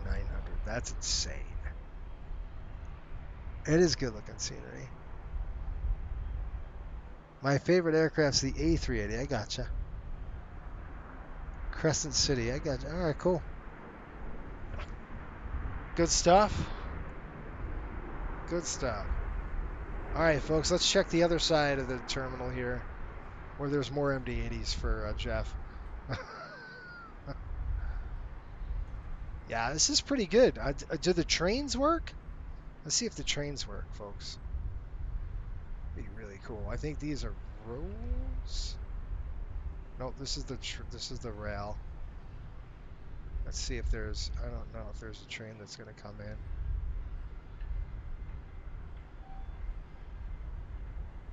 Wow, this is all new. So yeah, look at the train. Look at the monorail coming. So you got monorails here. So this is all new. I haven't seen Phoenix since this was built. You had to walk all the way down the terminals last time I've been here. Yeah, this is all new. This is cool. Really, really cool scenery. Do I reckon do I sense a coastal destination in the future? Maybe. Yeah, definitely. Phoenix is definitely. And they did this great too. We just taxied over here. Man, it's pretty. Man, you guys did a good job. Good job on this. And we'll get the gate. You don't see the gates, but I'm going to go ahead and delete these gates out of here. These GSX gates. Canadian Express, that's cool. This is the satellite terminals. The tower. Looks nice, man. They did a good job. Is the tower modeled? That is the question. Looks like it is. Let's see. Nice. Good work. That's cool. That's what we would do. We would try to get a tower tour. And then where does that rail go to? This is it rail, is it a station over here? That's super cool. We should go to Phoenix Gateway. Where's that? I don't know where that is. So you're telling me the MD-80 is bigger, is longer than a 737-900? That's crazy. I could see that. But the 900 is long. It's a pretty airplane though, huh? And the reason why we're not flying an 80, folks, is because if you're just joining us, we normally fly coastal charters with, that's a beautiful picture, with a MD-80, usually an 83 or something. But because anytime the 80s are over about 3 hours of flight time now, they're burning so much oil. We almost had to do 2 in-flight shutdowns. So we're not going to do that. So anything, we've leased these 2 aircraft. We have 2 900s now for these longer haul flights.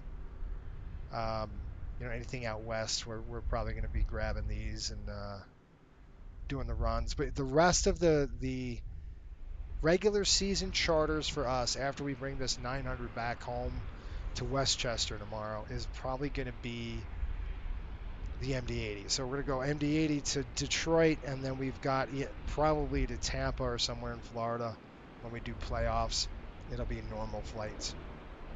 But it's really enjoyable. I like the 7.3 because I could just set it and forget it, you know. I just set the autopilot on and don't have to worry about it biting me. The MD-80, you got to worry about it biting you pretty hard. Anyway. Yeah. I bet the 739 is longer behind the gear. It probably is. I know the MD-80's gear base is the same as a DC-10. So the MD-80's gear base is the same width as a 10. That's crazy. You don't even think about. It's nuts. Kiwa. Okay. That's we should go to the gateway. Is there scenery for that? There might be. Jeff says the MD-80 is the best. Oh gosh. Good stuff. Well, what we'll do, folks, is tomorrow we're going to be flying this aircraft back to Westchester. I think, if Sean's still on, I think we're booked. I don't know if they're going to fly out tomorrow night or Sunday. Let's see what we got on the schedule. We're departing Phoenix on the 30th, which is tomorrow. No, what time is it right now? Yeah, tomorrow. So they're going to fly out at night? Man, that's going to suck. Is it a day game tomorrow? Is it a night game? I've got to figure it out because hopefully it's a night. Hopefully it's a day game so we can fly during the day. I mean, I do a lot of night flights with these charter flights. You're always burning the night clock here. But tomorrow and this weekend should release another F-14 video. So I'm planning on flying this I'm getting ready. I'm practicing for the air show. I've got another 5 F-14 practice runs, and then come the 11th of May, we're gonna launch the the air show. It's gonna be cool. Hopefully you like it. But with that being said, that's what we got on schedule. So I really do enjoy the scenery. It's really cool, really neat coming here. I hope you enjoyed it. Hope you got some value out of this thing. And those folks on our channel and members of Discord and members of YouTube, you'll see the video tomorrow as we fly our way back. I'm just going to post the trip out here to Denver. I still have to post it for you guys. It looks like it will be a little earlier than my original estimate. Okay, good. Because you said 4:10 a.m. or it's 8:30 p.m. departure. Oh my gosh, that puts us at 4 o'clock in the morning in New York. Boy, let's not do that. I mean, who knows? Hopefully I can. We'll see. Well, Captain, it was fun. Yes, have a good week. Jeffrey, all coastal flights are cool flights. Great stream. I appreciate all of you and all your support and those folks who are watching. Thanks again. We'll see you next week, and we'll see you tomorrow for the other guys, members. Until next time, keep the blue side up and the brown side down. Have a great week. We'll see you in a bit.